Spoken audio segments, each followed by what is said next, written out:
Have you ever seen Tommy Wiseau's The Room? It's not a bad question, Bert.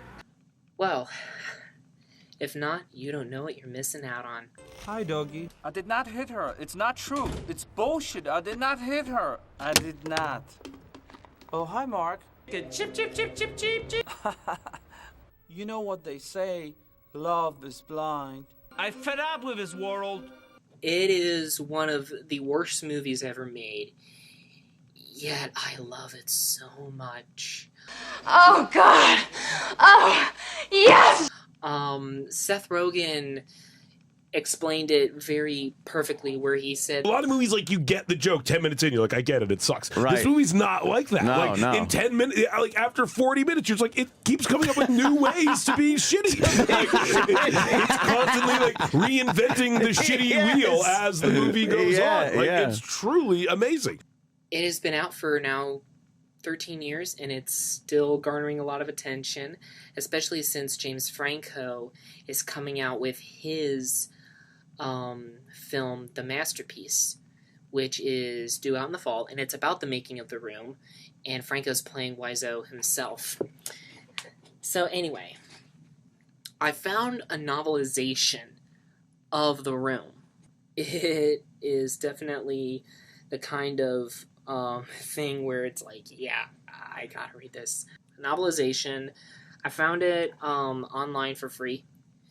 It's by Marcus Sullivan. He basically just took Tommy Wiseau's screenplay and just, made a book out of it. So anyway, I wanted to try what I Am Joseph Paul and Gene Urella did with Onision's books, and just read a few chapters for you.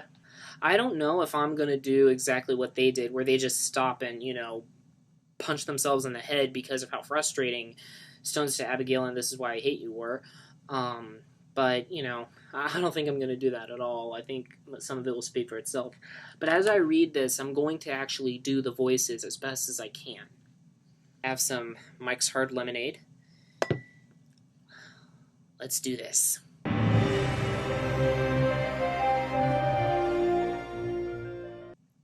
Chapter 1. As Johnny boarded the streetcar, he couldn't help but think that San Francisco was a very beautiful city, one of the most beautiful cities he had ever seen. From the beautiful Golden Gate Bridge to all the beautiful buildings, to all the townhouses, and all the beautiful streets with beautiful streetcars like the one he was on right now. Yes, San Francisco was a beautiful city. But not as beautiful as the woman he was going to see. Lisa was the woman he was going to see. And she was Johnny's future wife. Johnny himself was quite the looker, all of 6 feet of pure muscle, long black hair, and the skin of an eroded marble statue. But Lisa, even he hardly deserved her. She was intensely beautiful. More than that, though, he trusted her deeply, knowing that she could never betray him. He had just come from the dress stop, where he had bought her a red dress. He imagined she would look beautiful in it, so he bought it for her right away. Anything for my girl, Johnny thought. Finally, the streetcar pulled up to his apartment complex. All of his friends and family lived there. His future wife, Lisa, Denny, Mark, his best friend, everyone.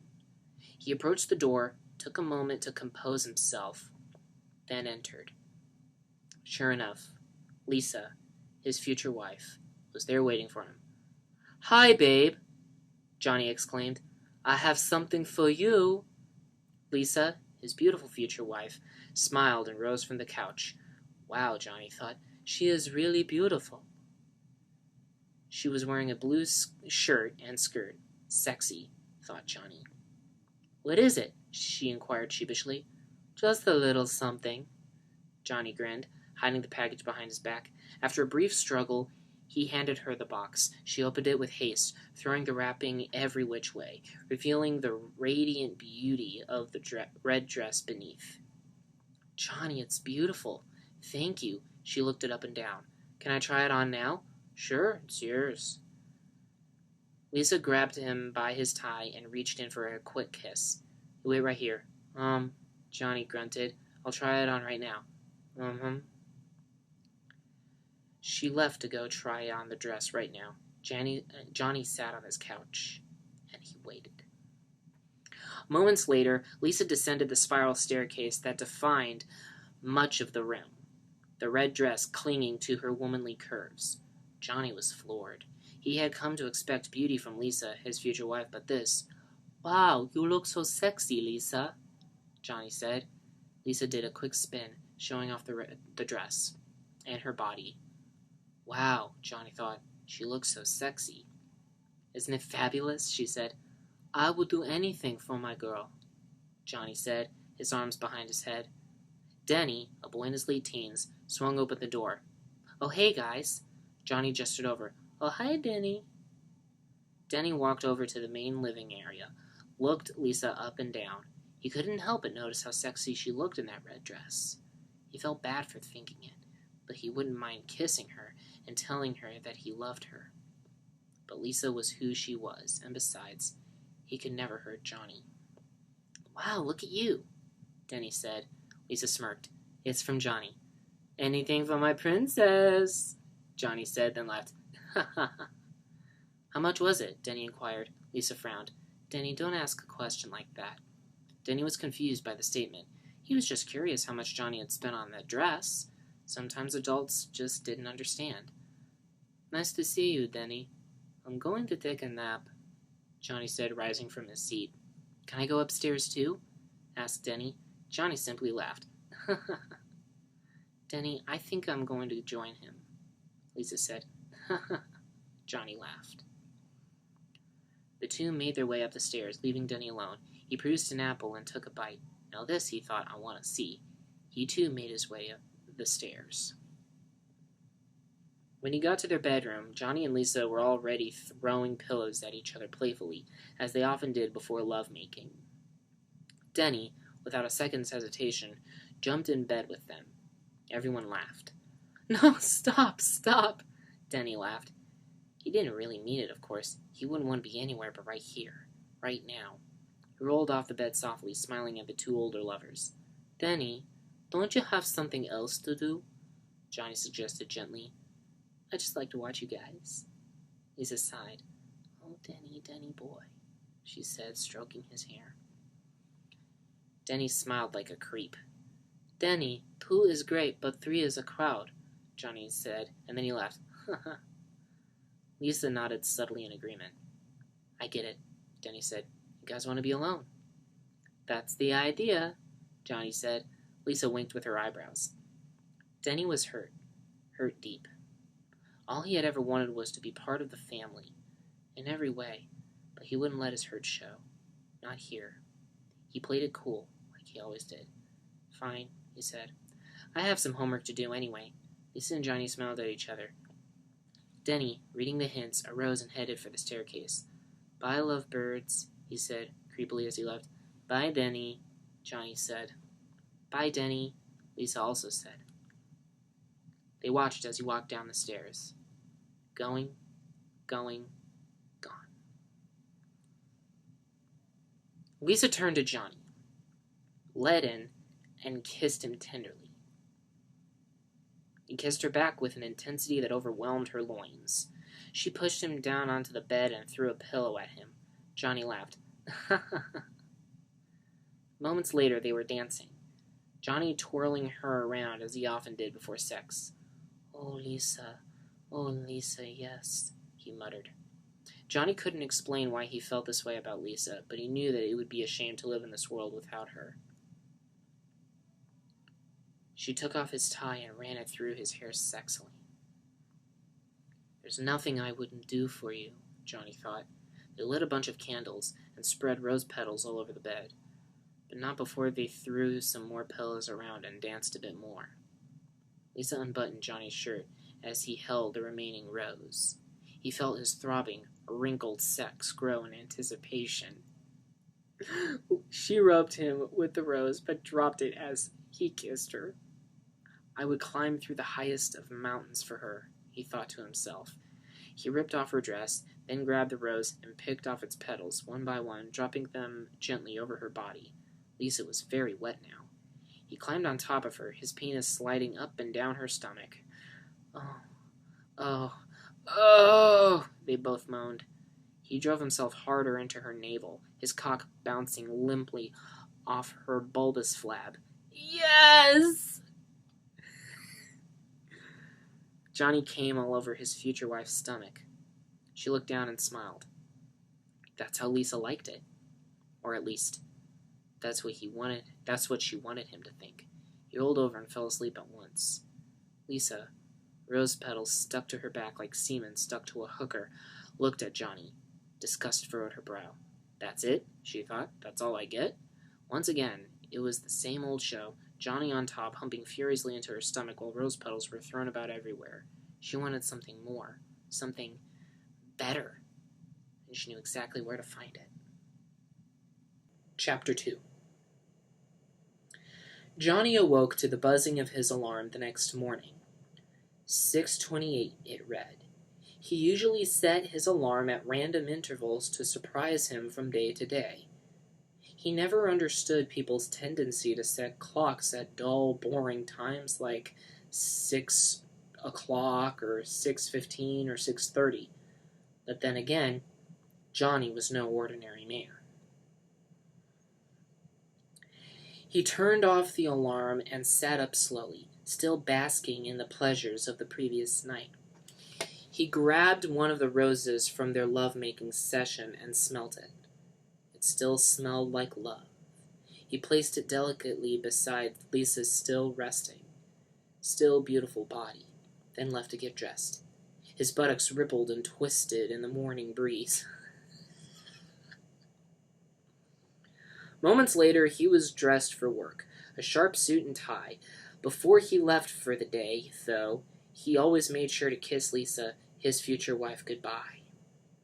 She was awake and lying on her stomach, clutching onto the rose when he reached in to kiss her. "Did you like last night?" he asked. "Yes, I did." Johnny laughed. Lisa looked into his dark eyes. "Can I get you anything?" Muttered Johnny. "I have to go now." Lisa smiled. Okay, bye." "Bye," Lisa said, and with that, Johnny was gone. Lisa spent the next part of the morning getting ready for a lunch date she had with her mother. The two were still close. Her mother could be controlling, sure, maybe even a little manipulative, but she was still a woman wise beyond her advanced age. Lisa knew that if there were ever a time when she needed her support for something, that her mother would be there with open arms and some kind words. Now was one of those times. A knocking came at the door, and Lisa answered immediately. Sure enough, it was her mother. "Hi, Mom, how are you?" The mother and daughter embraced. Claudette was old and a lady. She had gray hair. "I'm fine." She grabbed Lisa's chin. "How are you?" Lisa was unresponsive, evasive. Okay." She grabbed Lisa by the shoulders and walked her into the house. "Let's go to the couch and we will sit down." The two sat. "Now, what's happening with you, "Nothing much. Do you want some coffee?" Claudette ignored the small talk. "What's wrong? Tell me." "I'm not feeling good today." "Oh, why not?" Lisa went for it. "I don't love him anymore." Without missing a beat, Claudette replied, "Why don't you love him anymore? Tell me." She had been expecting this for a while. He's so boring. "Well, you've known him for over 5 years. You're engaged. You said you loved him. He supports you. He provides for you. And, darling, you can't support yourself." Claudette knew more than most that, because she was a woman, Lisa could not do anything on her own.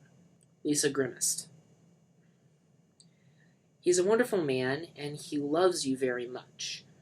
Claudette leaned in and patted Lisa on the legs. "And his position is very secure. And he told me he plans to buy you a house." "That's why he's so boring," Lisa retorted. "Well, what are you going to do?" "I don't know," Lisa smiled bitchily. I don't mind living with him. Well, you can't do that. Have you talked to him about it? Lisa frowned. No, I don't want to do. I don't know what to do. Claudette, however, did. Well, he's a wonderful person, and he's getting a promotion very soon. Now, he bought you a car, he bought you a ring, clothes, whatever you wanted. Now you want to dump him. That's not right. I've always thought of him as my son-in-law. If there was one thing Claudette hated, it was change. If there was two things, it was change and women. Women couldn't accomplish anything on their own. Not without a man they couldn't. Oh, you should marry Johnny. He would be good for you. I guess you're right about that, Lisa conceded. Well, of course I am. I know men. I wasn't born yesterday. I'm glad you're listening to your mother. Nobody else listens to me. Lisa grinned. You're probably right about that, Mom. Lisa, despite enjoying her mother's company, knew that most people hated her a lot. Well, I'm glad you're listening to your mother. She rose from her seat. Listen, I've got to go. But you remember what I told you, okay? Lisa said nothing. Bye-bye now. And with that, Lisa was gone. Claudette was gone. Lisa shook her head. Thanks, Mom. Moments later, Lisa was dialing her phone, sitting at a small table near an open window, the breeze fluttering across her skin. On the table lay 2 framed photos of spoons. Johnny was a huge fan of cutlery, forks, knives, a certain variety of chopsticks. Spoons, however, tickled his utensil fancy most of all. Framed photos of them littered the room. Add that to the reasons Johnny is so boring, Lisa thought as she listened to the dial tone. Hello? The voice on the other end was Mark's, Johnny's best friend. He was handsome, his face covered in a handsome beard. He wore handsome sunglasses and drove his car. Hey, baby, how you doing? Lisa purred. Oh, hey, how are you doing? Yeah, I'm very busy. What's going on? Mark liked Lisa fine. In fact, he'd noticed in recent days that she was very beautiful and looked great in a red dress. But he was at work, making good money, and that had to come first. I just finished talking to my mom. She gave me this big lecture about Johnny. Look, we'll talk about it later. I told you I'm very busy. Mark was right in the middle of some important work-related driving, and couldn't afford the time this call was costing him. We'll talk about it now. Whenever you say we'll talk about it later, we never do. I can't wait till later. I want to talk right now. You owe me one anyway. Lisa was referring to the fact that 3 days earlier she had masturbated him to the point of climax while Johnny was at work. Mark recalled the incident fondly. Okay, all right. What do you want to talk about? She's a stupid bitch. She wants to control my life. I'm not going to put up with that. I'm going to do what I want to do, and that's it. She paused. What do you think I should do? Well, why do you ask me? Mark said, choosing to ignore the complete contradiction in Lisa's statement. You know you've been very happy with Johnny. What do you want me to say? I mean, you should enjoy your life. Silence from Lisa's end of the call. What's the problem? Mark inquired. Maybe you're right. Can I see you tomorrow? Mark didn't hesitate. Okay, all right. How about noon? I'll be waiting for you. Bye, Lisa seduced. All right, see ya. Mark hung up the phone immediately. Back to work.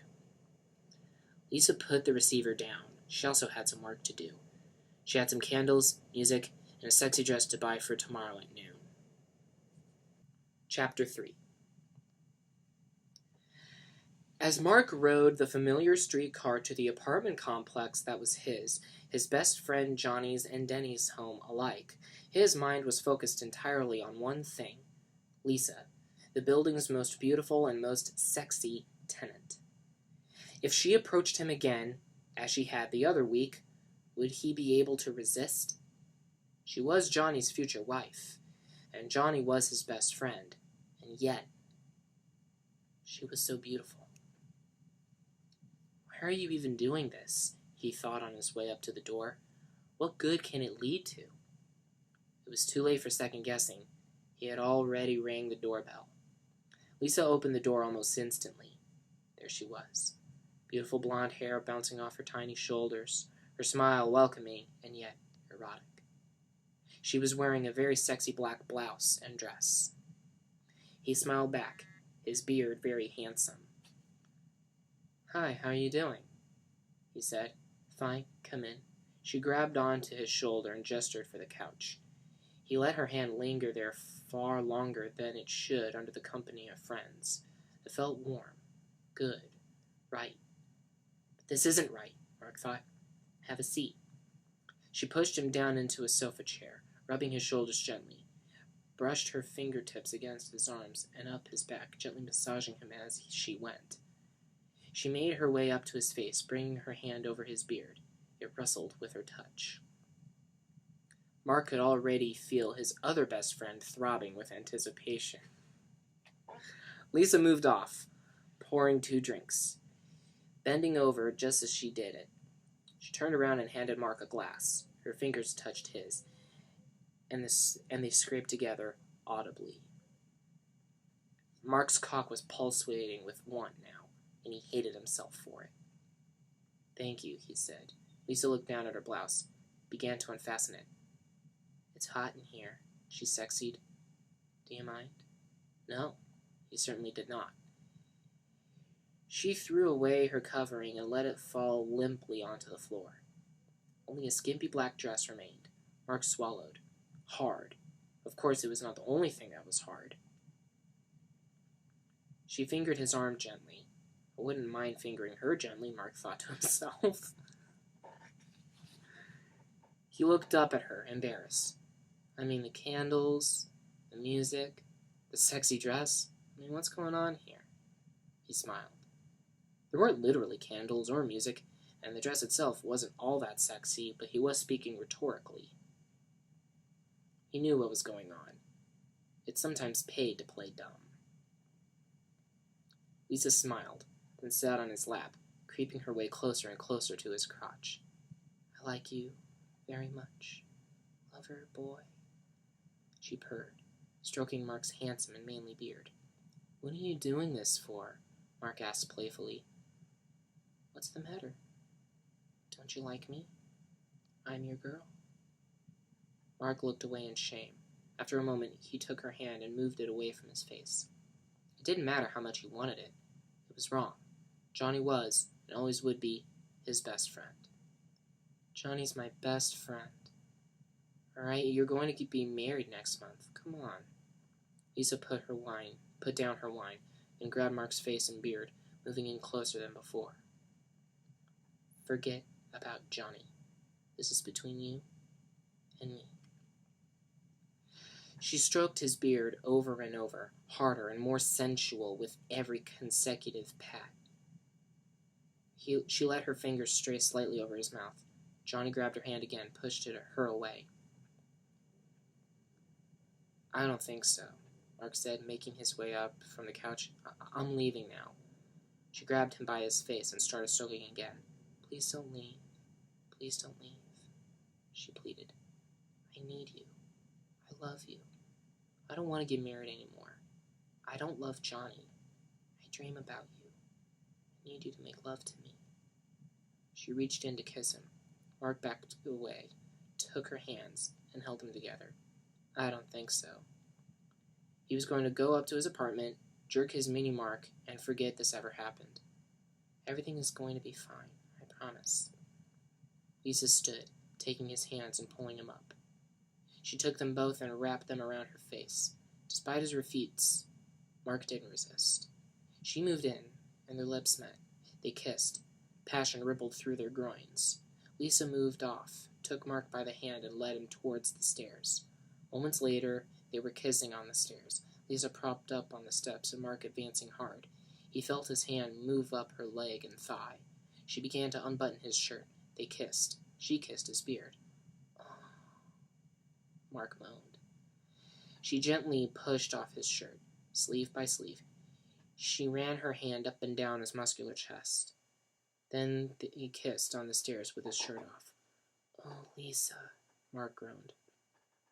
She felt down his back, putting her hand down the back of his jeans. She kissed his neck, and he kissed hers. Then they started to dry hump on the stairs. Hard. He came within seconds. When they had finished, Lisa adjusted her dress and looked over at Mark. They held hands silently. He sighed. God, why did you do this to me? He said, shaking his head. Lisa looked down at him sadly. He couldn't believe this had happened. Why? Johnny's my best friend. Didn't you enjoy it? Lisa asked in disbelief. That's not the point. I love you, Mark. Mark looked away from her. Sometimes she could be dense as shit. Look, you're very attractive. All right, you're beautiful. But we can't do this anymore. I can't hurt Johnny. Lisa nodded. I know, he's your best friend. Johnny was Mark's best friend. Hey, Mark said, squeezing her hand. This'll be our secret. She reached in and kissed with a passion she hadn't felt for Johnny in years. Of course, it wouldn't be their secret for long. Chapter 4. Johnny pulled his white sedan into the park directly in front of his favorite flower and gift store, Flowers and Gifts, its neon open sign glowing invitingly into the San Francisco day. Of course, for Johnny, flowers and gifts were often one and the same. He'd come here twice a week for the past 5 years, the entirety of his and Lisa's love affair. And he wasn't about to stop now. Johnny was nothing but kind to his girl. He strode into the familiar gift store, flower pots and cheap pink greeting cards littered about. He locked in onto the storekeep, whom he recognized instantly. Her hair styled in a short lesbian cut. She wore a tan-collared shirt and a stern expression. Hi, he greeted. Can I help you? She replied, not looking up from her register. Johnny strode past a woman browsing through cards and up to the counter. Yeah, can I have a dozen red roses, please? The shopkeep looked up. Oh, hi, Johnny, I didn't know it was you. She rushed off to make his bouquet and returned within seconds with his exact order. This is why I come here so often, Johnny thought. She handed him the flowers. Here you go. That's me. How much is it? It'll be $18. Johnny handed her a 20. Here you go. Keep the change. He turned and pet the pug dog that was on the counter for some reason. Hi, doggy. You're my favorite customer, said the shopkeep as Johnny exited the store. Thanks a lot. Bye. Bye-bye, she called back.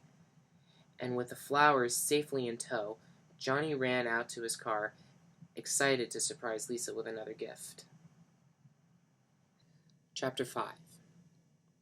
Yeah, delivery. Lisa was on the phone with a pizza store. They say the fastest way to a man's heart is through his stomach, and this was most often true with Johnny.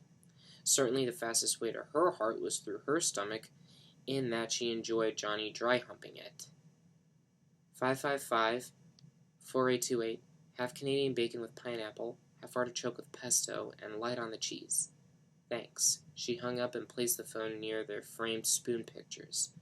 This was Johnny's favorite pizza. It had to be, if her plan was to go as planned. No sooner had she turned around from the phone did a ringing come from at the door. Wow. Sorry. Johnny wasn't supposed to be home for a few minutes. Who could it be? Who is it? Lisa commanded. Denny, came the cheery, if not creepy, reply. She opened the door with a smile. He strolled in wearing a vomit-gray shirt with his boyish hair parted down the middle. Hi, Denny. How are you doing? I'm fine, he replied, holding open the door. What's new? Actually, I'm really busy, she said, then realized she wasn't being much of a host and instantly added, Do you want something to drink? Denny frowned. No, thanks. I just want to talk to Johnny. He paused, looked Lisa up and down, then jumped back in faux shock. You look beautiful today. Can I kiss you? His smile radiated with perversion. Lisa didn't know it, of course. No one did. But Denny was high out of his mind. He had taken some drugs. Hell, who was he kidding? A lot of drugs, and couldn't help himself. But to come on to Lisa, she was so beautiful. You are such a little brat. Denny shrugged. Just kidding. I love you and Johnny. Okay. Johnny's going to be here any minute. You can wait if you want. Denny had an appointment with a drug dealer. Or he would have. I gotta go. You tell him I stopped by? Lisa said. Of course I will. Denny nodded too, then slithered back out the door. Bye. Bye, Denny. And with that, Denny was gone. Johnny pulled into the driveway in his sedan.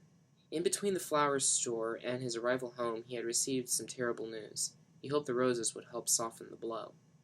He swung open the door. Lisa was on the couch reading. She looked up as he entered and smiled, rushing towards him.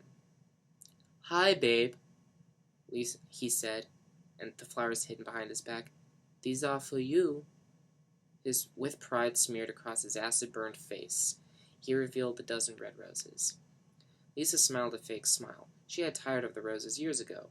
It was one of the things that made Johnny so boring. But she kept on with the charade. At least for now. Thanks, honey, they're beautiful. She reached in and kissed him on his gravelly cheek. He smiled. Did you get your promotion? Johnny's smile instantly vanished. This was the bad news. Nah, he said, and sat carefully on the couch. Lisa grabbed a vase and inserted the flowers, sitting down on an adjacent couch. The sofa seat was positioned directly in front of their television, entirely obscuring the view. Johnny preferred to read. You didn't get it, did you? She asked delicately. Johnny fumed. That son of a bitch told me that I would get it within 3 months. I could have saved them bundles. They are crazy. I don't think I will ever get it. They betrayed me. They didn't keep their promise. They tricked me, and I don't care anymore. If there was one thing that angered Johnny, it was betrayal. Did you tell them how much you'd save them? Lisa asked. Of course. What do you think? They have already put my ideas into practice. The bank saves money, and they are using me, and I am the fool. I still love you, Lisa lied through her warming grin. You're the only one who does. Lisa's warm face twisted into a sullen grimace. At least you have friends. I didn't get any calls today. Johnny listened thoughtfully. You're right. The computer business is too competitive. Johnny simply stared. He was never one to say, I told you so. Do you want me to order a pizza? Lisa asked. Whatever, I don't care. I already ordered a pizza. Johnny laughed.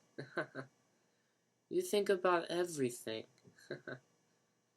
But Lisa could tell something was still bothering him. His laugh didn't carry with it the joy it usually did. What's the matter? You all right? Johnny sighed wordlessly. It's just a lousy promotion. You know what you need? Johnny looked up expectantly. You need a drink, she finished. But I don't drink, you know that, Johnny laughed. She must be joking. He had been sober for 5 years, ever since what happened back in his home country. Lisa smiled.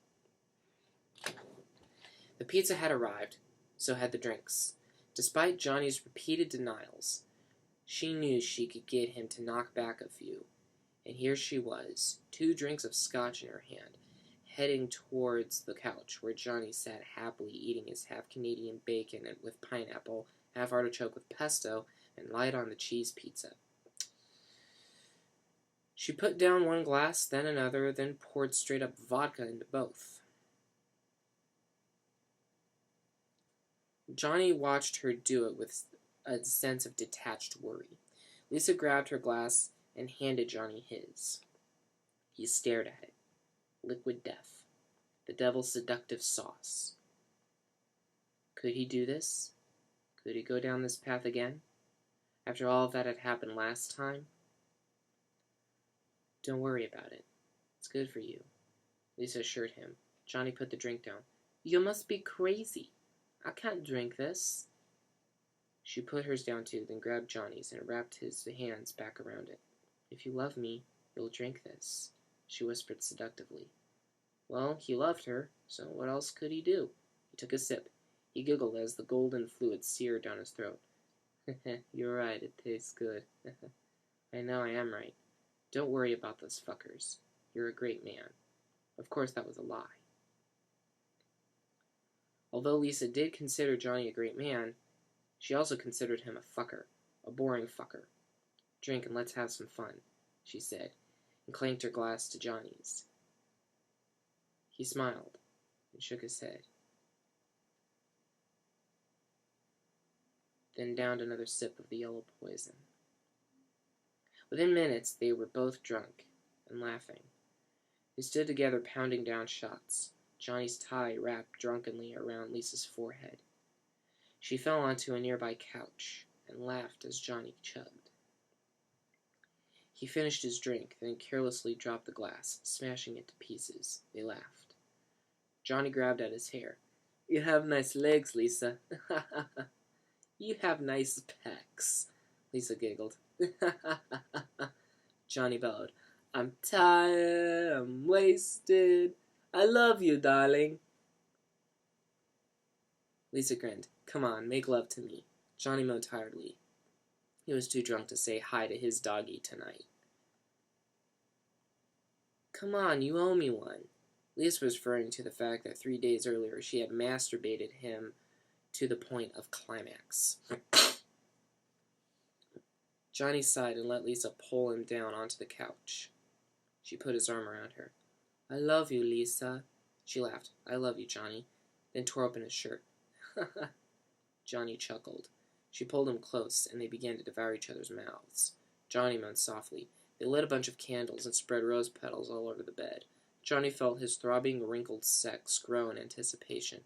She rubbed him with the rose, but dropped it as he kissed her. He ripped off her dress, then grabbed the rose and picked off its petals, one by one, dropping them gently over her body. Lisa was very wet now. Johnny climbed on top of her, his penis sliding up and down her stomach. "Oh, oh, oh!" They both moaned.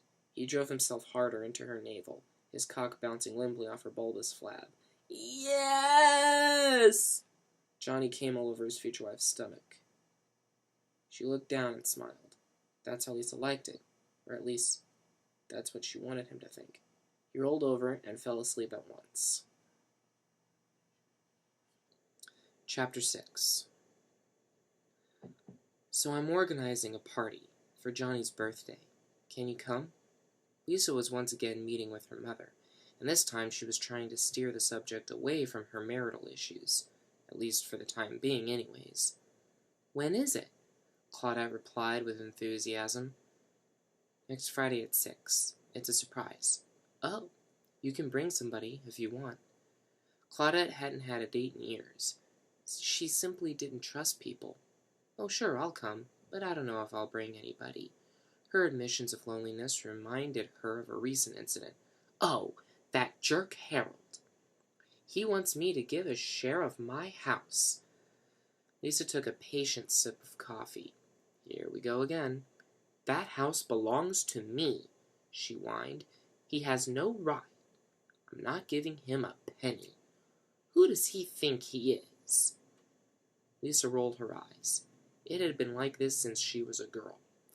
Her mother always had some complaint, some issue with someone, and the stories usually fell on her. "He's your brother," Lisa pointed out. "He's always bugging me about my house. 15 years ago, we agreed that house belongs to me. Now the value of the house is going up, and he's seeing dollar signs." Claudette leaned back with her coffee mug in hand. She took a deep breath. Now was the time to tell her.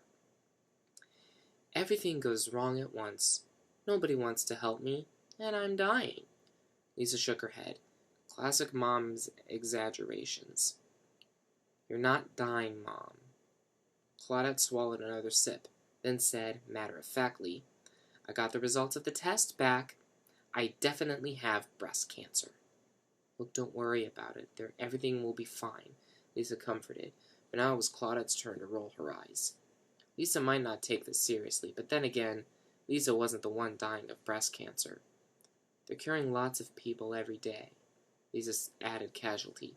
"I'm sure I'll be all right," Claudette agreed, and then quickly changed topics. "Oh, I hear Edward is talking about me. He is a hateful man." She shivered even just talking about it. I'm so glad I divorced him. Look, don't worry about it, Lisa repeated. You just concentrate on getting well. Well, at least you have a good man. Lisa abruptly put down her cup. You're wrong. Her voice was full of disdain. Mom, he's not who you think he is. He didn't get his promotion. Claudette scowled. No promotion? But the men at the bank said he would get it within 3 months. Lisa continued. And he got drunk last night. And he hit me. Those last words hit like breast cancer, but Claudette only had to think a moment to poke holes in the story. Johnny doesn't drink. What are you talking about? He did last night, and I don't love him anymore. Even if he had hit her, and even if she didn't love him anymore, it was Claudette's duty to remind her daughter that she was a woman and that she could do very little on her own. Johnny is your financial security. You can't afford to ignore this. Yeah, okay, Mom. Can I just talk to you later? She had had enough of this conversation. It was a bad idea bringing it up in the first place. She was going to do what she wanted to do. And that's it. Claudette shrugged her shoulders. You don't want to talk to me, she said with frustration. I just got done talking with a client, and I have to get ready to meet him. She had just got off the phone talking with a man, and although he wasn't a client, she was getting ready to meet him. Can I just talk to you later? Claudette gave up. Okay, I will see you later. She put down her coffee mug and went for the door. The front door, I should say. Before she left, she made a little kiss and tapped Lisa on her nose. Even if sometimes they didn't get along, they were still mother and daughter. Lisa smiled. Bye-bye. She walked down and closed the door behind her, and with that, Claudette was gone. Chapter 7. Michelle and Mike crept sexily into Lisa and Johnny's apartment, tiptoeing. Michelle carried a book in case they were caught. Just doing homework, they would say. A flimsy excuse, sure, but an excuse nonetheless. You don't sneak into a friend's house to have sex without a backup plan. Mike carried a box of chocolates. How much time do we have? Michelle asked, her hand on Mike's muscular chest. He was short but beefy, his hair spiked. She was lean, thin. Together, they were electric. I don't know, couple of hours, at least, Mike assured. Michelle lay herself down on the couch and Mike joined her. Well, let's have some fun, she said. Mike opened the box of chocolate. Did you know, he asked playfully, that chocolate is the symbol of love? Michelle giggled to herself. She knew, of course. They'd known for months. That's why they always brought it for their love-making adventures. He grabbed a nugget and made for her open mouth. Carefully, she bit down on it and held it between her teeth. Mike leaned in, their lips touched, and they chewed in unison, the chocolate melting and swirling between their tongues. God. She grabbed at him with passion. The chocolate done, he smiled and nodded, reaching for another piece. This time he placed it on chest, just above her breasts, then quickly proceeded to lap it up, kissing her tenderly in the process. Yum, she moaned in ecstasy. It's delicious, he mumbled, his mouth filled with caramel. He reached back in to kiss her. She pushed him back gently. Arms up, she commanded. Like a child waiting to get dressed, Mike shot his arms into the air. Michelle yanked off his sweater and tossed it aside, pushing his shirtless chest down onto the couch. He looked up at her with expecting puppy dog brown eyes. Slowly, she reached for her own piece of chocolate, then dropped it on his salivating tongue. This time he held it between his teeth, and they repeated their earlier kiss. Brown was smeared over both of their mouths and chests. Michelle turned their kiss into a downward motion and started heading toward Mike's crotch. Mike's face twitched and contorted with pleasure, eventually twisting into a huge shit-eating grin. In fact, to an onlooker, it might have looked as though he was literally eating shit. But no, not today. He closed his eyes and let Michelle work her magic. They had only just finished when an abrupt noise came from the door. It was Lisa and her mother, Claudette. The two had lost track of time in their chocolate-fueled erotic escapade. and hadn't realized it was time for them to return home. Mike raced to pull on his sweater, and in his confusion put it on backwards, the tag facing outward. The couple stood at attention. Claudette jumped back, shocked. "Hello," she called out, then turned to Lisa. "What are these characters doing here?" Lisa giggled, but quickly caught on to the situation. "They like to come here to do their homework," she said with a wink in her smile. Good, Michelle thought. She remembered the cover story. What homework? Claudette clearly wasn't buying it. Lisa put a reassured hand on her mother. "Mom, this is Michelle's boyfriend, Mike." Mike put out his hand, but Claudette simply rolled her eyes and didn't budge. "Mike," Lisa groaned, "this is my mother." "It's a pleasure to meet you," Mike offered. Claudette sighed and shook her head. Mike took the opportunity to head for the door. "Uh-huh," Michelle agreed, then followed after her boyfriend. With that, Michelle and Mike were gone. Claudette rolled her eyes again. She didn't understand the way her daughter lived her life. Never would. She considered bringing it up, but thought best of it. She was too tired. Instead, she simply went for the couch. When she sat, she let out a sigh of relief. All that shopping wore me out. No sooner were the words out of her mouth than a boy she hadn't remembered seen strolling through the front door. He had shaggy brown hair and looked like a lanky creep. "Hi, Lisa," he said. "Hey, Denny," Lisa greeted back. She turned to her mother and gestured. "Denny, this is my mom. Mom, this is Denny." Denny smiled at her. "How many people come in and out of this apartment every day?" she asked. It seemed to her that the room was a revolving door of useless, disconnected encounters with a random assortment of characters that were only lucidly related to her daughter and her troubles. "This is worse than Grand Central Station." Denny simply shrugged, then shook his head confused at Lisa. "I just need to borrow some sugar." "Help yourself, Denny," she offered. "I also need a cup of flour and have a stick of butter." Denny was making meth brownies with the drugs he had just bought, and the recipe on the internet listed those ingredients. I fucking knew it was for drugs. I fucking knew it. Oh, God, that's perfect.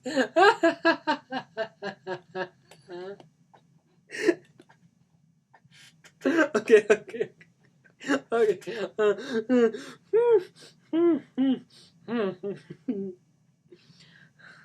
"Doesn't your home have a kitchen?" Claudette asked, as much out of confusion as out of annoyance at the young boy. Denny held up his arms in defeat. "I'll come back later." He turned and went straight out the door, which hadn't closed since he entered. And with that, Denny was gone. Lisa walked towards her mother, shooting her a harsh look. Claudette replied with her customary roll of the eyes. Lisa sat on the couch beside her. "Tell me, Claudette, what does Denny do?" Lisa had been waiting for someone to ask this very question for what seemed like an eternity. Any trace of her earlier resentment was erased as she geared up to tell the story. She launched straight into it. Johnny wanted to adopt Denny. It's really a tragedy how many kids out there don't have parents. When Denny turned 18, Johnny found him a little apartment here in this building, and he's paying for it until he graduates from school. She paused, momentarily overwhelmed by the sincerity of Johnny's generosity. Johnny really loves Denny, even though he doesn't say it much. He's like a father figure to him. I told you, Mom. Johnny is very caring about the people in his life, and he gave Denny his own set of keys to our place. Claudette frowned. She couldn't put together how Lisa, even though she clearly thought Johnny to be a good man, was plotting against him. "Please don't hurt Johnny," she said firmly. Lisa's beaming features darkened. She knew that her mother was right from a logical perspective. Now, if you don't love him, so be it. But you should tell him. Mike came bursting into the room. Running out of breath, he went straight for the couch. I forgot my book." He grabbed the decoy book that Michelle had brought, but it was only that, a decoy. The thing he really came back for was currently in Claudette's hands. "What is this?" she said, spreading out his black underwear. Lisa giggled to herself. "Oh, that's nothing," Mike said, quickly grabbing the undergarment and bolting out as fast as he had come in, shutting the door behind him. The two women couldn't help but laugh to themselves. "Homework?" Claudette exclaimed sarcastically. "Don't worry about," Lisa said through laughs. Claudette put her hand on Lisa's wrist. "If I were a burglar, you would be my best friend." "Don't hurt. Look, I don't want to talk about it," Lisa said with a dismissive smile. You know I worry about you." Claudette looked at her daughter in the eyes. She didn't seem to get it. Oh, I have to go home. Okay, Mom. Lisa made a kiss and tapped Lisa on her nose, their little goodbye since Lisa was a girl. Bye-bye, and with that, Claudette was gone. Lisa fell on the couch, exasperated. Oh my God, Lisa sighed to herself. The whole thing was getting increasingly repetitive and difficult to continue through, she thought. Chapter 8. The roof air flowed through Denny's hair as he dribbled his basketball in solitude. The rippled leather of the ball felt good to his fingers. He liked to come up here to think sometimes, especially when he was high. It felt right to be high up, literally, on the roof of the building, when his spirit was high off drugs.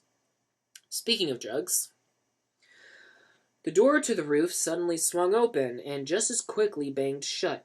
A man in a blank tank top, black Adidas pants, and a black cap stood menacingly at the entrance. Denny knew him instantly. It was Chris R., the drug dealer he'd been buying from. And he knew why he was here, too. Denny was late on a payment. Chris R. strode towards him. Denny grabbed the basketball and stared him straight in the eye. For a long time, neither of them said anything. After a few moments, Chris spoke up first. Hi, Denny, he grumbled. Chris R., I've been looking for you, Denny said. A smile stretched nervously across his face. Yeah, sure you have. Chris R. took a step forward and grabbed the basketball, snatching it from Denny's sweaty hands. You have my money, right? Yeah, it's coming. It'll be here in a few minutes, Denny fumbled. Of course, there was no money, and even if there was, he wasn't sure how it would arrive within a few minutes. But Chris R. didn't know that. Or at least, Denny hoped he didn't. Chris R. dropped the basketball and it dribbled away, each bounce a harbinger of Denny's oncoming doom. What do you mean it's coming, Denny? He leaned forward, his face inches from Denny's. Where's my money, Denny? Okay, just give me 5 minutes.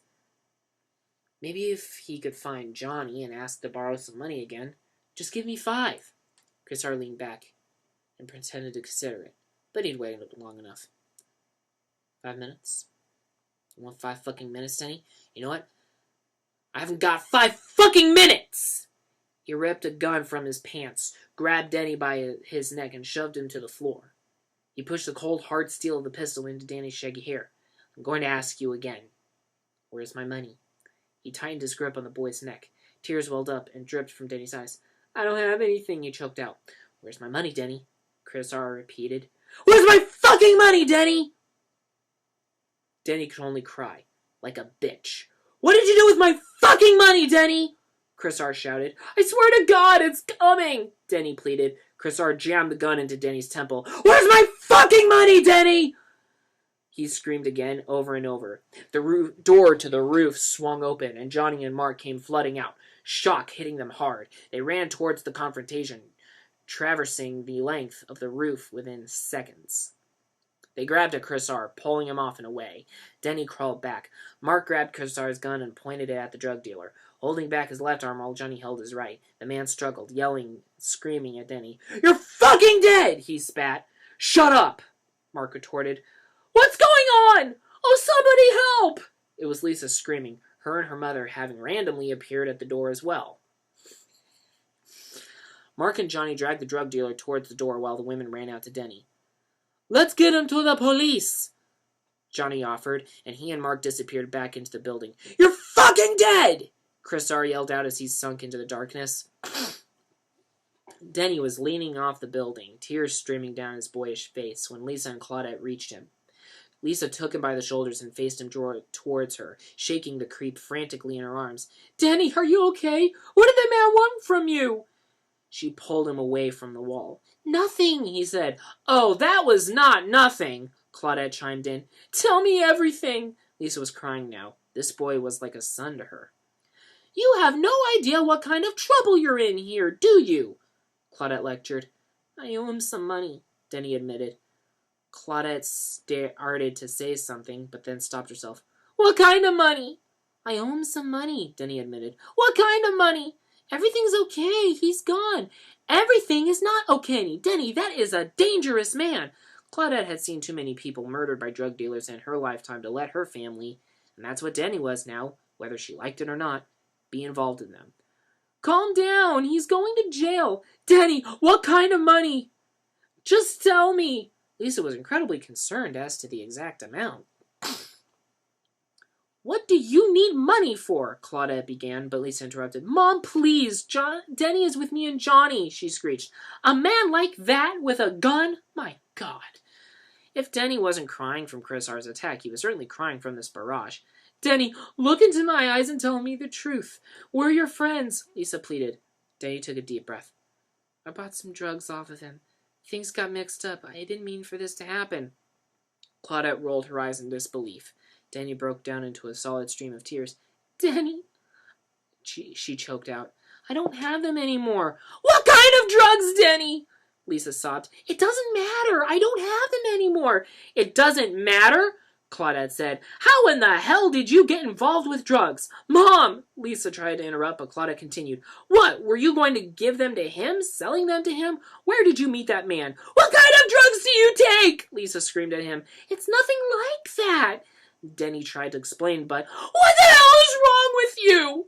Lisa shook Denny violently in her frenzy. I just needed some money to pay off some stuff, he lied quickly. How much do you have to give him? Lisa pleaded. This is not the way you make money, Claudette piped in. How much? Denny broke out into tears again. Stop ganging up on me. Well, it is time somebody ganged up on you. A man like that? Where in the hell did you meet a man like that? It doesn't matter, Denny repeated for what felt like the 100th time.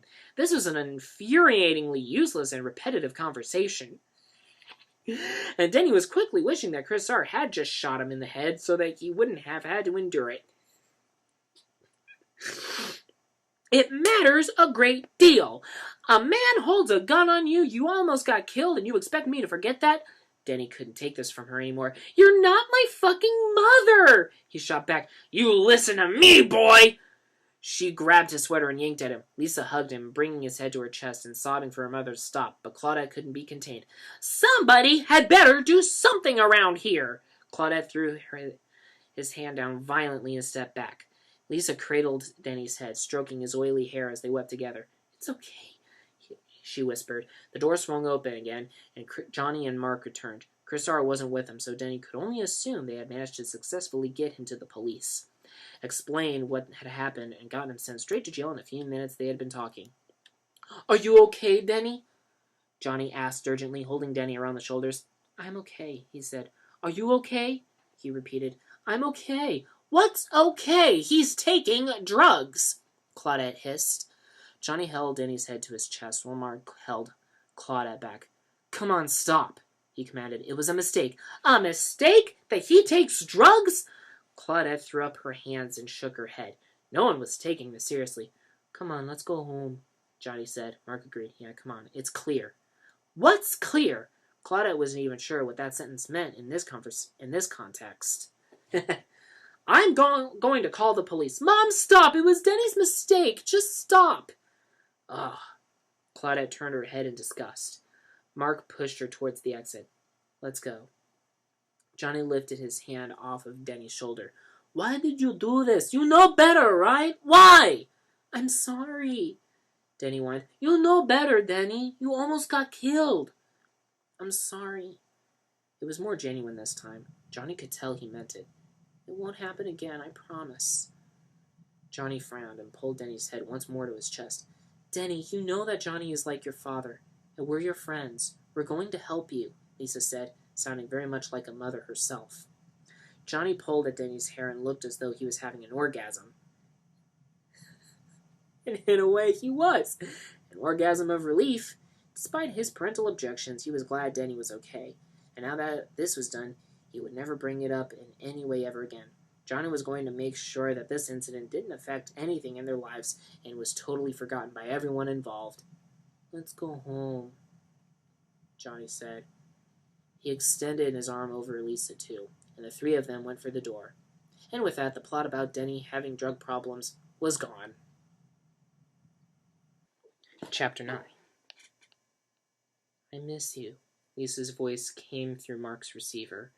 After the affair with Denny had wrapped itself up, Mark had returned to his apartment and lit a few candles to calm down. No sooner had he laid his head upon his pillow did a ringing come from his portable phone. "I just saw you. What are you talking about?" Mark's voice stung with annoyance. "I just wanted to hear your sexy voice. I keep thinking about your strong hands around my body. It excites me so much. I love you." Mark couldn't deny that he liked the sound of her sexy voice, and his hands around her body. Well, it excited him too, and he couldn't help it. But before he could get too excited, his mind snapped back to his best friend. "Is Johnny there?" he asked. "He's in the shower." He fought back another wave of attraction. "God, I don't understand you. Why do you do things like this?" His hand clamped hard onto the phone. "Because I love you. You just don't care, do you?" "I do care," Mark assured, "but we agreed it's over between us." "I understand. It's our secret. But I still have feelings for you. You just don't care." Mark sighed audibly. "God, I do care." "I have to go now," Lisa said. "I'll see you later, darling." "Don't call me that." "Okay," she said, not believing it for a second. Bye. Mark slammed down the phone before she had a chance to hang up herself. This was never going to end, was it? The next day, Mark went up to the roof to clear his head. He was relaxing on one of the chairs they kept up there, football in hand, when Johnny came in through the door, muttering to himself and holding a water bottle. "I did not hit her. It's not true. It's bullshit. I did not hit her." He threw down the water bottle. "I did not." He turned and noticed Mark sitting quietly on the roof. "Oh, hi, Mark." "Oh, hey, Johnny, what's up?" Johnny made his way to the adjacent chair beside Mark. "I have a problem with Lisa. She said that I hit her." He sat. Mark gasped. "What? Well, did you?" "No, it's not true. Don't even ask." Johnny paused a moment. He considered the subject closed. "What's new with you?" "Well, I'm just sitting up here thinking, you know." That much was true. Of course, he couldn't tell Johnny the specifics of what he was thinking about, but maybe he could still depend on his best friend's guidance to help him through this mess with Lisa. "I have a question for you." "Yeah?" Johnny invited. "Do you think girls like to cheat like guys do?" Johnny tilted his head with reserved curiosity, and Mark thought maybe even a hint of suspicion. He hoped that was just his imagination. He stood up and leaned against the brick ledge. I don't know. I'm just thinking." Johnny looked off into the San Francisco skyline. "I don't have to worry about that," he said innocently, "because Lisa is loyal to me." Mark frowned inwardly at the bitter dramatic irony of his words. "Yeah, man, you never know. People are very strange these days." Johnny sat with his hands behind his head, listening. It's true, people were strange these days. Denny was living, breathing proof of that, he thought. Mark continued. "I used to know this girl. She had a dozen guys." His eyes went distant as he thought back to the girl. He, of course, had been one of those dirty dozen. He wasn't proud of it. Mark, despite his best efforts, just always ended up as the other man. His attention returned to Johnny. "One of them found out about it, beat her up so bad she ended up in a hospital on Guerra Street." Johnny threw up his hands and laughed. "What a story, Mark." Thought of an adulterous woman getting what she deserved amused him. He stood to join Mark. "Yeah, you can say that again," Mark said sternly. If Johnny could find out of his betrayal, would he go after Lisa with a reaction like that? Johnny leaned up against the side of the ledge next to Mark.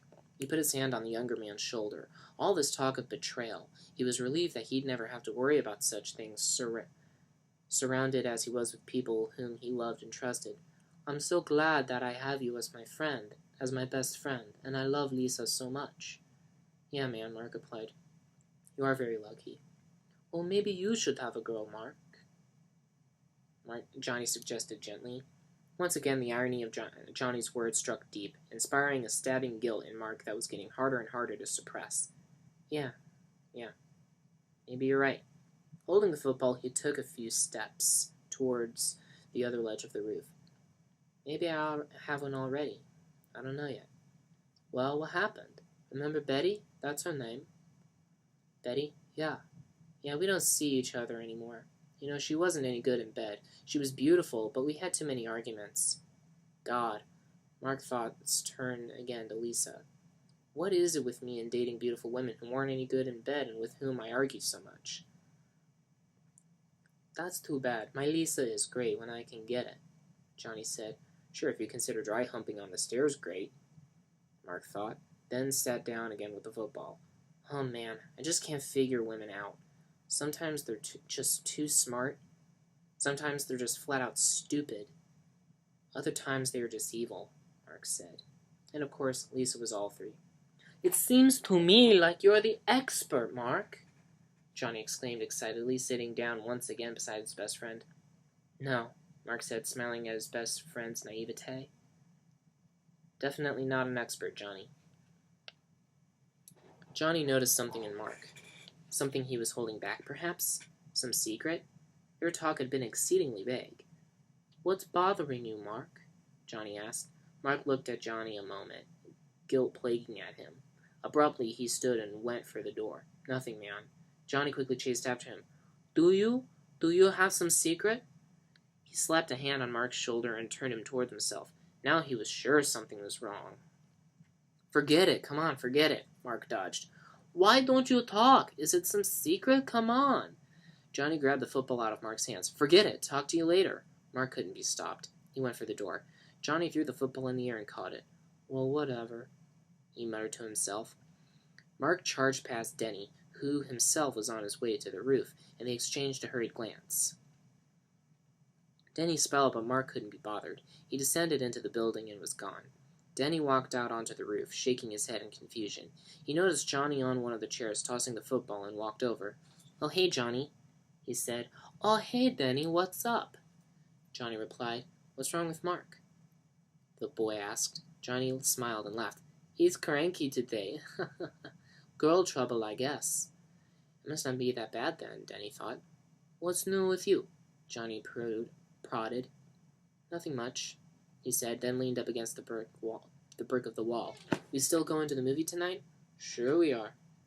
What kind of movie are we going to see? Johnny caught the football and held it for a moment. Well, we'll see. He threw up at the ball and caught it. Denny, don't plan too much. It might not come out right. Johnny was always filled with wisdom like that, and Denny was happy to have him as his father figure. All right, let's toss the ball around, Denny said with a smile. Johnny stood up and tossed him the pigskin. Okay. Denny caught it and ran his fingers over the stitching, contemplating. I gotta tell you about something, he said after a moment.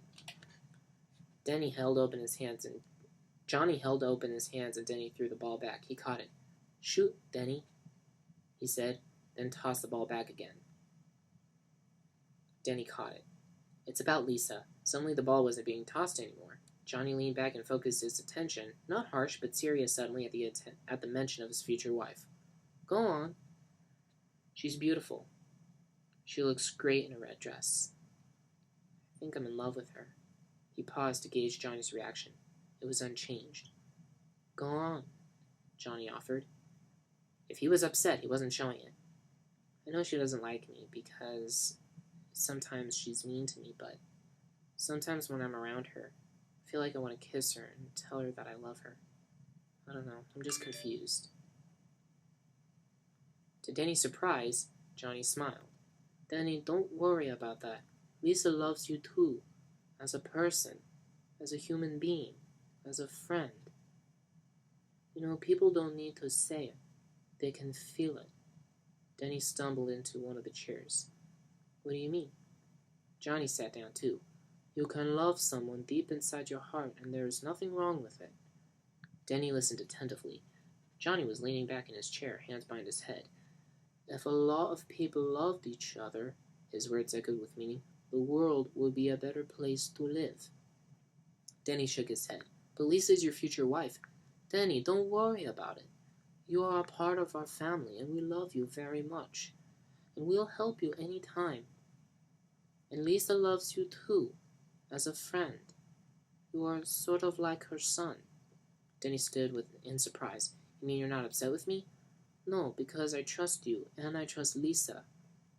The irony of his words were lost on Denny. What about Elizabeth, huh? Johnny asked. Denny smiled sheepishly. Well, I love her. Johnny nodded his head. Mm-hmm. When I graduate from college, get a good job, Denny continued. I want to marry her and have kids with her.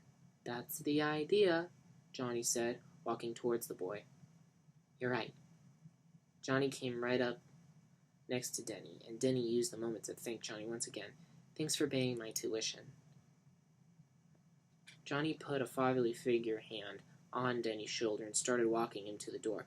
You're very welcome, Denny, and keep in mind, if you ever have any problems, talk to me, and I will help you, he said. Denny smiled again. Awesome. Thanks, Johnny. Let's go eat, huh? Johnny said. Come on, let's go.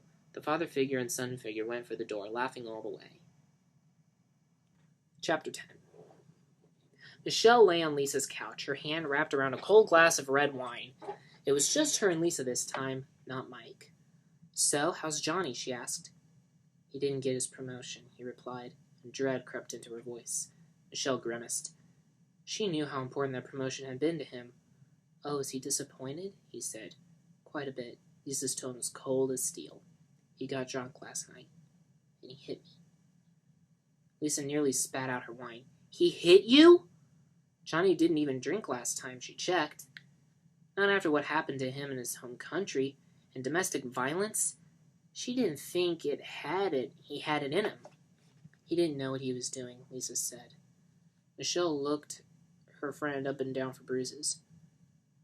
Are you okay? Well, I don't want to marry him anymore. What? Michelle nearly spat out her wine again. Like her boyfriend Mike, this was coming so fast. Johnny's okay, Lisa said, putting down her wine. But I found somebody else. Michelle giggled. Lisa? This isn't right. You're living with one guy and you're sleeping with another guy? Lisa looked at Michelle with sad, sunken eyes. I'm doing what I want to do. Who is he? Despite her repulsion at the idea, Michelle couldn't help but ask. Lisa grinned. His best friend. And he lives in this building. Michelle's eyes nearly shot out of her head.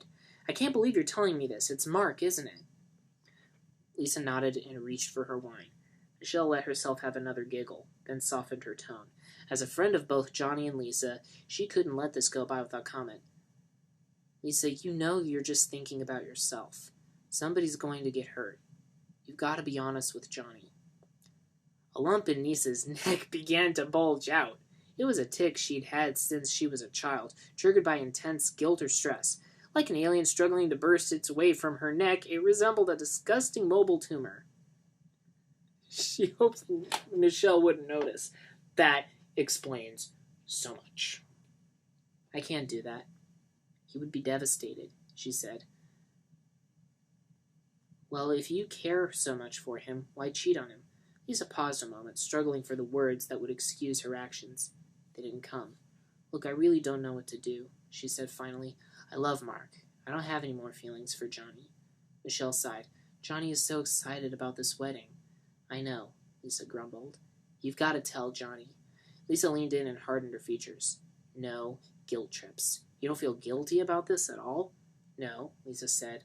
I'm happy. Michelle shook her head. Something awful is going to happen. Please don't tell anybody, Lisa pleaded.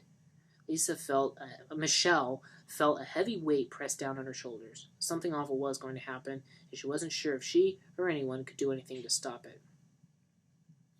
Johnny hopped off the streetcar and started walking towards his home. Another hard day at the bank.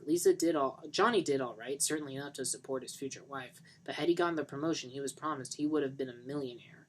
On top of his work stresses, Johnny was still mulling over Lisa's claim that he had hit her.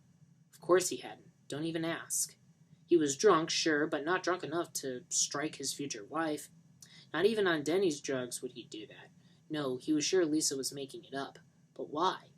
He intended to ask her tonight. He came up to his door and noticed the paper still on the stoop. He picked it up and looked through the headlines. St. Martin wildfire burns through 300,000 acres of trees. Huh, Johnny thought, and he went inside. Don't worry, your secret is safe with me. The words, only audible as Johnny walked in, were from Michelle. She and Lisa toasted wine on the couch. "Hello, Michelle," Johnny said. "I heard you. What secret?" Michelle shifted her eyes uncomfortably toward Lisa. "It's between us women," Lisa quickly and firmly interjected. Michelle smiled nervously. "Hi, Johnny. Did you get a new dress?" Johnny asked. She began to sit up. "Well, I guess I better be going. I'll just talk to you guys later." She started to make her way towards the door, but Johnny's big legs were in the way. She stepped over him. "Excuse me," she muttered, then opened the door. "Lisa, remember what I told you." Lisa swung around to meet Michelle's gaze. She met it with a cold retort. Michelle waved a quick goodbye and was gone. Johnny, seated in front of his collection of spoon photos, turned from the door to Lisa. "What is she talking about?"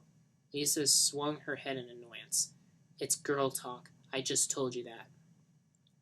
Lisa opened his mouth to say something, but paused before anything came out. He stood and took off his jacket. "Here we go." "I never hit you," he said. Lisa stared a silent admission. She wasn't going to keep up that charade any longer. "You shouldn't keep any secrets from me," Johnny continued, throwing his jacket onto the couch. "I'm your future husband." "Are you sure about that? Maybe I'll change my mind." Lisa's voice was full of venom. "Don't talk like that. What do you mean?" Lisa put down her wine with an air of finality. "What do you think? Women change their minds all the time." Johnny laughed. "You must be kidding, aren't you?" "Look," Lisa said, standing and walking for the stairs, "I don't want to talk about it. I'm going to go upstairs and wash up and go to bed." Johnny stood abruptly, pushing Lisa back onto the couch. "How dare you talk to me like that? You should tell me everything." Lisa looked up with a muddled sense of fear and anger. She'd never seen him like this. "I can't talk right now." Johnny sat beside her, emotion bubbling up under his skin. "Why, Lisa, why? Please talk to me, please!"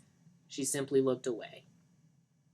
"You are part of my life. You are everything. I could not go on without you, Lisa." Lisa shook her head. This had gone far enough. "You're scaring me." She started to stand.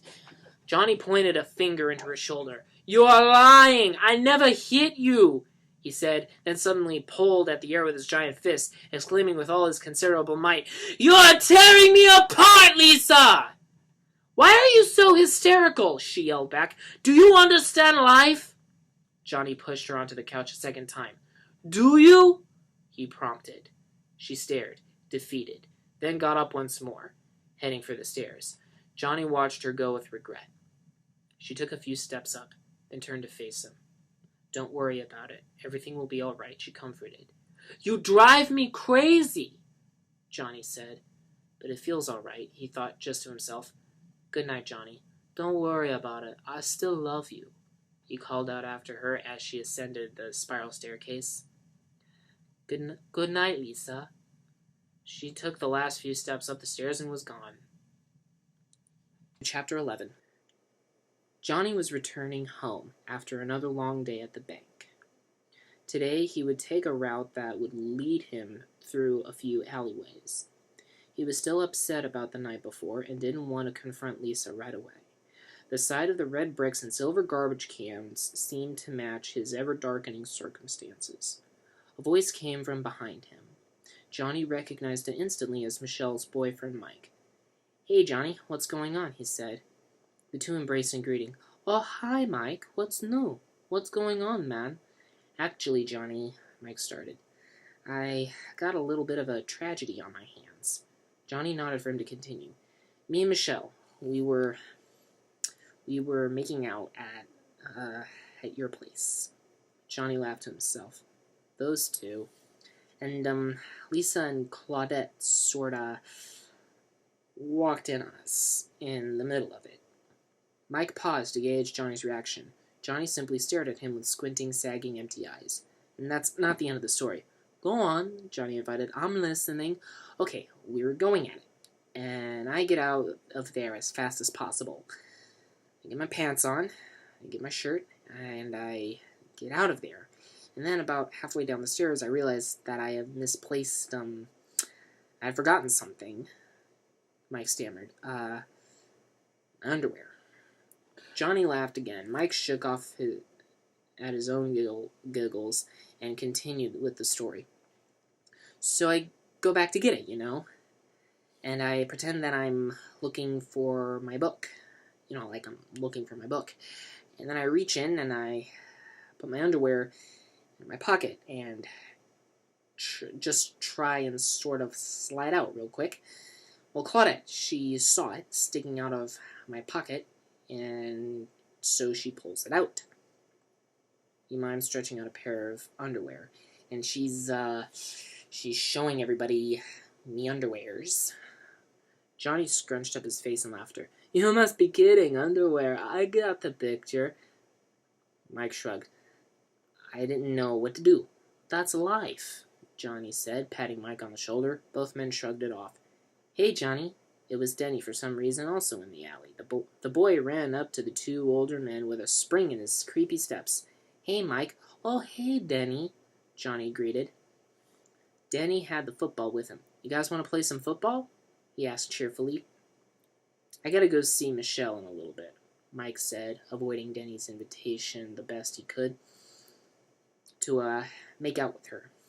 So I'm sorry. Denny wasn't buying it. Come on, he pleaded. Johnny agreed. Come on, let's do it. Come on, he said. All right, whatever. Mike grabbed the football from Denny. Let's go for it, Johnny said and moved into position. I'm going out, Denny proclaimed excitedly, running a few paces opposite of Mike. Mike threw him the ball, and Denny caught it happily. The three friends stood a meter apart from one another, tossing a football around in the alley like friends do. I'm sorry you had to see that, Mike said, throwing the ball to Jenny.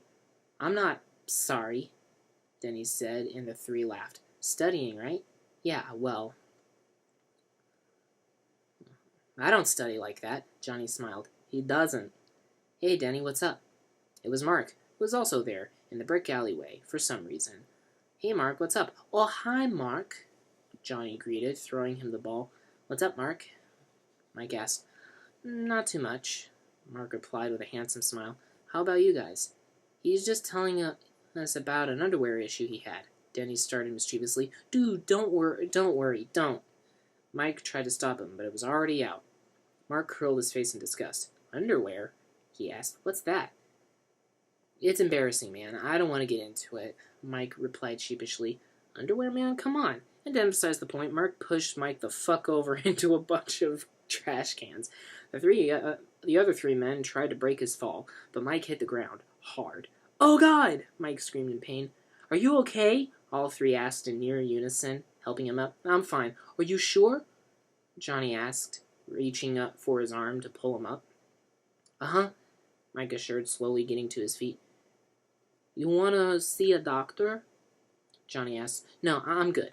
I'm all right, Mike said, and Mark wrapped the man's arms around his shoulders. I'm fine. Mark, why don't you take him home? And Mike, listen, if you need anything, call me. Anytime, all right? Johnny said, patting Mike on the shoulder. All right? Yeah, Mike moaned.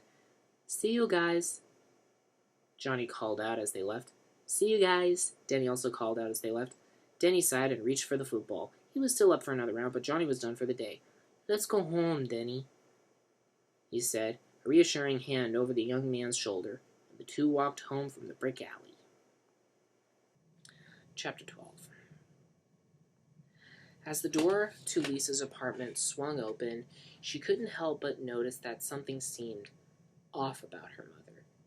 They just returned from another mother-daughter excursion, their 13th that week, and Claudette had hardly spoken a word the whole afternoon. You look really tired today, Mom, said Lisa. Are you feeling okay? Claudette raised a dismissive hand. I didn't get much sleep last night. Why not? What's wrong? You remember my friend Shirley Hamilton? Lisa did. She was an old lady like her mother. Uh-huh. She wants to buy a new house, so I asked Johnny if he could help her with the down payment. Perfectly reasonable request, thought Lisa. Future husbands, good ones, pay for their wife's mother's friend's house's down payment. Simple as that. All he could tell me, it's an awkward situation, Claudia continued. I expected your husband to be a little more generous. Lisa rolled her eyes. He is not my husband. I know, Claudette said, walking towards the couch, but Johnny is part of our family. Mom. I don't love Johnny anymore, Lisa said for what felt like the 33rd time in about an hour. When were people going to get it through their heads? I don't even like him, she added. It was Claudette's turn to roll her eyes. Lisa knew exactly what would take to force her mother to take her seriously. I had sex with someone else, she said.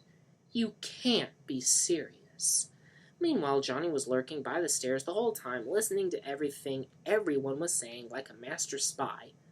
What was it Lisa had just said? She slept with someone else? He didn't believe it. Wouldn't. Not Lisa. Not his Lisa. He kept spying, stealthy like a raven in the night. Lisa sighed. You don't understand.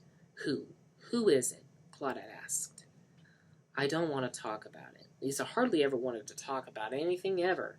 Yet, oddly, she always ended up complaining at length to all her friends and family at every opportunity. It was one of Lisa's more enigmatic features, and it drove Johnny, and indeed Mark, Johnny's best friend, absolutely wild. You don't want to talk about it. Then why did you bring it up in the first place? Claudette had a knack for pointing things out like that. Lisa couldn't stand it. I don't know. You don't know? Claudette shook her head.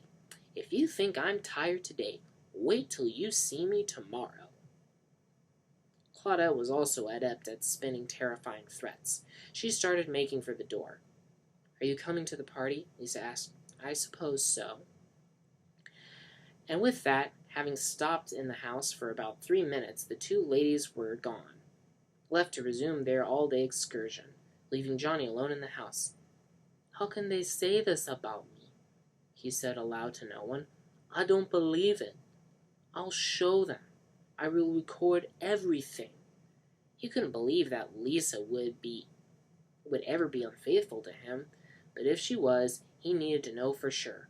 And there was one bulletproof way to finding out. He made his way, slyly for some reason, over to the phone. From out of his pocket, he withdrew a massive tape recorder and began to carefully connect it to the phone line. Johnny always kept the recorder at close reach in case a situation like this might arise, as it did once in the home country. Slowly he connected the wires, red to red, yellow to yellow, green to blue. He realized his mistake with the green wire and connected it to the green socket. The blue wire then went into the blue socket as it should have been all along. The wiring complete, he replaced the shell of the machine so as to not arouse suspicion. He took a tape from his shirt pocket and placed it in. A quick check and it was hidden under the table. He adjusted the books and plant on the table, ensuring it was just as he left it. There, it was done. He would record everything. With that, Johnny smiled a sneaky smile and crept up the staircase, waiting Lisa's return. Chapter 13. Johnny sat and poured himself a glass of water. I don't understand women, do you, Peter? Peter, who was a psychologist and one of Johnny's closest friends, apparently, sat next to Johnny. He had Harry Potter glasses and looked like a sweaty intellectual. No man does, he said through a shrug. What's the problem? They never say what they mean, and they always play games, Johnny said, placing the water pitcher on the floor. Okay, Peter said. What do you mean? I have a serious problem with Lisa. I don't think she's faithful to me. In fact, I know she isn't. Lisa? Are you sure? It didn't come as much to a surprise to Peter. She tried to make it with him, too. But Peter was gay, and he'd refused her. He was putting up the front of shock now for Johnny's benefit. Yeah, I'm sure, Johnny said sadly. I overheard a conversation with her and her mother. This is Lisa we're talking about. Peter feigned disbelief.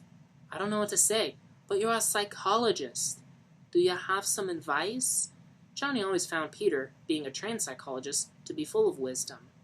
This wasn't the first time he'd come to his friend as an unofficial patient. Peter stood up. It's a complicated situation, Johnny. I mean, you're my friend. I don't want to get between you and Lisa. He already gone down that road and lost.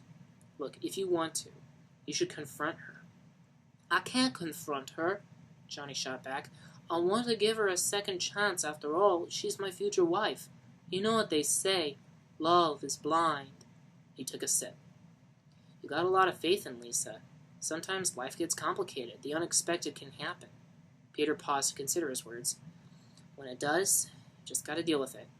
This was why Johnny kept Peter around. He always had generic, arbitrary advice for any situation. A ringing came at the door. Did you hear the door? Peter asked, referring to the ringing at the door.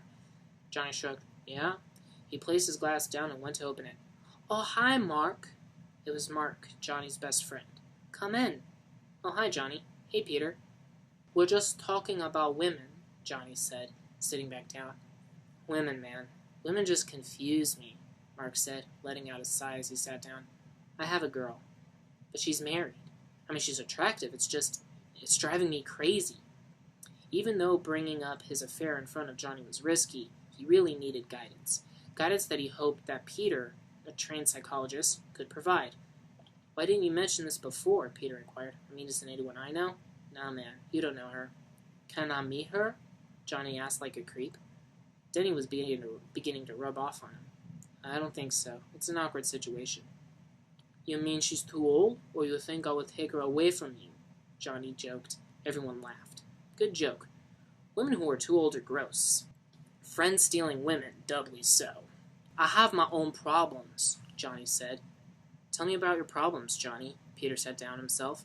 As much as Johnny benefited from Peter's experience as a psychologist, he always hated it for some reason. Peter, you always play psychologist with us. Look, I'm just your friend. I'm just worried about you. Lisa's teasing me about whether we are going to get married or not, and we didn't make love in a while. I don't know what to do. Mark took all this in, and a sudden urge of guilt flooded him. Were Johnny's problems somehow his fault? You never really know, Peter said. I mean, look, you should tell her about your feelings, okay? You shouldn't hide them. You two have been together forever. You can work out anything as long as you talk about it. Not always, Johnny retorted. People are people. Sometimes they just can't see their own faults. Johnny smiled. Once again, Peter always knew the perfect cliché truism to boost his spirits. Mark felt the topic was dangerously close to his affair with Lisa, so he spoke up. Hey, I'm thinking of moving to a bigger place, man. I'm making some good money. Peter didn't seem to take the hint. Look, you should tell her the truth. I mean, you're in this for your girl, right? Yeah, right, Peter. Ha ha ha. Johnny laughed. Is she getting a divorce, Mark? You guys are too much. Mark quickly changed the subject again. Hey, are you running on beta breakers this year? I am, sure, Johnny said. Peter wasn't as enthusiastic. I'm not doing it this year, he said, standing and walking toward the mantel. Chicken, Peter, you're just a little chicken, Johnny said, and then he started chirping. Cheep, cheep, cheep, cheep, cheep, cheep, cheep, cheep. He howled wildly. Who are you calling chicken? I just don't like all the weirdos. There's too many weirdos there, Peter stammered. Johnny, who had just stopped chirping maniacally, didn't know what he meant by weirdos. I don't mind. Mark, remember the one with big tits? The blondie one? No, how about the one with a bridal gown with a sign? Oh, yeah. Johnny laughed. Will you marry me? I thought I would take her up on it. I never ate so much, Mark said. Yeah, the barbecue chicken was delicious rice. Johnny agreed. That's exactly my point. You're both weird, Peter said, sitting down again. You guys want to play cards? No, we can't, Johnny said. I expect Lisa any minute. Lisa had a strict no-card-playing policy. Hey, come on, man. Who's the king of the house? Mark said. Certainly Johnny didn't respect Lisa's wishes above his own. Yeah, this is what she's like before you get married, Peter said. Speaking, how did you ever meet Lisa? You never told us. Oh, that's a very interesting story. Mark and Peter leaned into what was sure to be an extremely worthwhile story. Johnny continued. When I moved to San Francisco with 2 suitcases, and I didn't know anyone, and I hit YMCA with a $2,000 check, which I couldn't cash. Why not? Mark said. Well, because it was an out-of-state bank. Anyway, I was working as a busboy in a hotel, and she was sitting drinking her coffee, and she was so beautiful, and I said hi to her. That's how we met. So, I mean, Mark started, not wanting to offend his friend. What's the interesting part? Well, the interesting part is that on our first date, she paid for dinner. What? Mark exclaimed. No tips from your job? That was interesting. A woman paid for a meal with her own money? Whatever. You guys want to eat something? Johnny invited. Both men shook their heads, so Johnny just left the room silently. Just as he exited, the door opened, and Lisa walked in. Mark turned to meet her gaze. Their eyes locked. The passion was electric, and Peter couldn't help but pick up on it. Hey, guys, she said, a hint of smile on her lips. What's going on? Oh, hey, Lisa, Mark said as innocently as he could muster. Denny, who was also there, looked out of the window contemplatively. Where's Johnny? Lisa asked. In the kitchen. I gotta go, Mark said. Of course he didn't really, but he couldn't risk staying any longer. He might slip up. I didn't mean to chase you off, Lisa said. You should stick around for a while. I got work early, Mark said, his eyes drifting away from Lisa's. Denny stared at them both with awe. See ya, and with that Mark was gone. Also, Peter randomly left as well, leaving Lisa and Denny to sit on the floor with the door open. Did you get your wedding gown yet? Denny said, seated on the floor. No, I get plenty of time, Lisa replied, more kneeling on the floor than sitting. You sure you have plenty of time? It's only a month away. Denny was beginning to get worried about this wedding. It'll be fine. What are you so worried about? Everything's okay. Johnny doesn't seem very excited. Is there some problem? Denny persisted. Lisa and Johnny were like parent figures to him. There's no problem. Why do you ask? I just want you and Johnny to be happy. Their sit concluded, they both stood up again.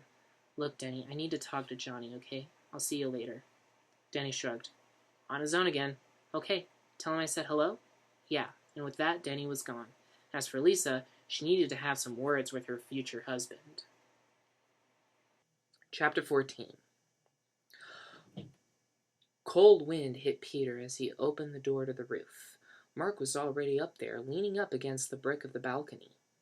Hey, Mark, what's up? Peter greeted, taking his seat in one of the silver chairs that was kept up there at all times. Oh, hey, Peter, Mark replied, absent-mindedly. It's a good place to think up here, isn't it? Peter mused. Mark hated it when Peter played psychologist. Couldn't he leave well enough alone for once? What, man? You wanna put me on the clock? Mark shot back. Peter noticed something in Mark's hand. A joint. Of drugs. Peter had already seen how drugs had destroyed his friends' lives in the past. Danny's bright future was almost extinguished along with his drug cigarettes. And Johnny was still recovering from his addiction to the devil's sauce from way back when he lived in the home country. What the hell is that? Peter said. Mark smiled and considered that for a moment. You want some? He sneered. It's good, bro. You know I don't smoke that stuff. Mark exhaled deeply and took another hit. There was something in his eyes. You look depressed, Peter said. I got this sick feeling in my stomach, man, Mark said. I did something awful. I don't think I can forgive myself. Peter's psychologist training kicked in. Tell me about it, he said. Mark stood, taking a drag off his death stick and walking towards the ledge. I just feel like running. He reached the precipice of the roof and looked down. Killing myself. Something crazy like that. Why are you smoking that crap? Peter said, approaching Mark with caution. No wonder you can't think straight. It's going to screw with your head. Mark turned menacingly to face Peter. It's none of your business, man. You think you know everything. You don't know shit. Mark went for the door, but Peter grabbed him and pulled him back. Hey, wait a second. Who do you think you are? You're acting like a kid. Just grow up. Mark grabbed Peter by his collar and roughed him up some. Hey, he growled. Who you calling a kid? Fuck you. Look, just chill out, Mark. I'm just trying to help. Peter stared deep into Mark's eyes, and suddenly everything was clear. Mark's odd behavior, his new married girlfriend, Johnny's troubles with Lisa, it all led to one inescapable, apocalyptic conclusion. You're having an affair with Lisa, aren't you? What? Realization dawned on Mark's face. He was caught. What? Am I wrong? Adrenaline shot through Mark. He grabbed Peter and pushed him up against the ledge of the roof. Peter lay dangling above the city street. What are you, nuts? Fighting Mark against considerable strength, Peter flung himself free, pushing Mark and himself back onto the roof. They stood at opposite ends of the roof, breathing heavily. Mark approached Peter instantly. He regretted his outburst. "I'm sorry," he said. "I'm sorry, man. You okay?" "Yeah, I'm fine," Peter said, recovering well from the potentially murderous assault. "Let's just talk about your problem." Peter never backed away from his psychologist's duties, no matter what the danger. "You sure you're okay?" "Yeah," Peter said, then gestured for Mark to sit down on one of the silver chairs. Instead of sitting on them, Mark kicked them the fuck over in rage. He collected himself against the balcony. "Damn it, man. Fuck. Why do you want to know my secret, man?" Before Peter could answer, he added, "Well, you're right. It's Lisa. I don't know what to do, man. I'm so depressed. It's all her fault. She's such a manipulative bitch." Mark fumed with anger. If only there was some way he could have stopped Lisa from forcing him to want to have sex with her repeatedly. But there wasn't. "How the hell could you let this happen?" Peter said. "Fuck," Mark replied. "You know this is going to ruin your friendship with Johnny. What were you thinking?" Mark closed his eyes and sighed deeply. "All right," Peter said. "You want my advice? Sometimes life can get complicated. You gotta be responsible. So you don't see Lisa again. You definitely don't sleep with her again." Mark shook his head in agreement. "Just find yourself another girl. She's a sociopath. She only cares about herself. She can't love anyone." Peter, as a trained psychologist, was certifiably trained to diagnose Lisa as a crazy bitch. "Whatever, Peter, come on." The issue resolved, apparently, Mark gave Peter a little buddy push, and the two men descended back into the building. Chapter 15. "Oh, thank you. Yeah, thanks a lot." Johnny was on the phone with someone. He was wearing a tux in preparation for his wedding with Lisa, his future wife. Not the wedding itself, but the wedding photos, which they are taking a month before the wedding for some reason. Just as he was hanging up the phone with whoever was on the phone, Denny walked in. He was holding the football in his hand, and he too was wearing a tuxedo. "Oh, hi, Denny. Nice tux. You look great." "You look really handsome," Denny replied to his father figure. Johnny simply laughed. "Your wedding picture is going to look great." "Oh, thanks." Ding dong. It was the door. Denny rushed over to open it. "Hey, Peter. Come on in." "Oh, hey, Peter." Johnny greeted. "Hey, guys," Peter said, closing the door behind him. "You look good, too," Denny said. Johnny gestured towards the sofa. "Sit down." Peter sat down. Ding dong. It was the door. Denny rushed over to open it. What he saw on the other side startled him. Whoa! It was Mark. Clean-shaven. He used to have a beard, but he didn't anymore, and it was blowing everyone's minds. "Whoa!" Johnny exclaimed in awe. "Hey, guys," Mark said casually, like it was no big deal that he had just shaved his beard. "You like it?" Everyone answered at once. "Yeah, it looks great. It looks good," Peter said. "Yeah," Denny agreed.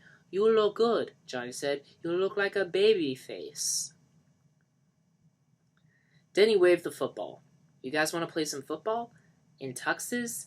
"No, you gotta be kidding," Peter groaned. Denny turned to Mark. "Come on, Mark, let's do it." "I'm up for it," Mark said. "Johnny?" Denny asked.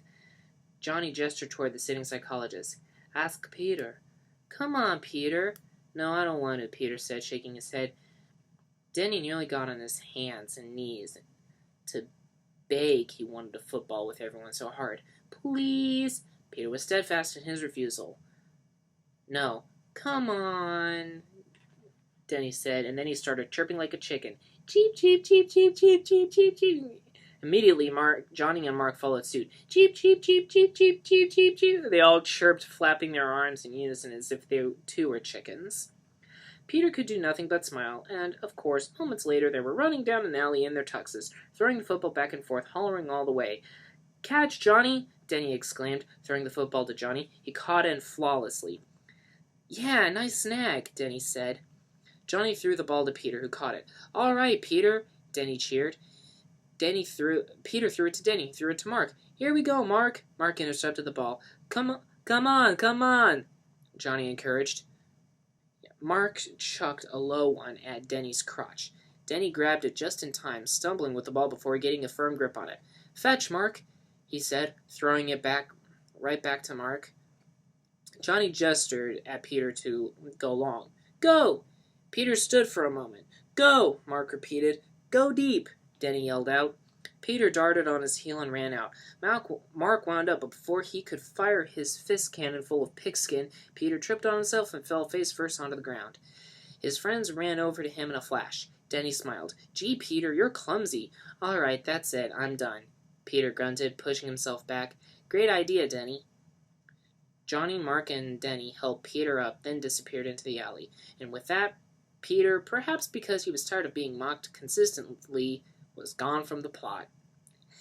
Chapter 16.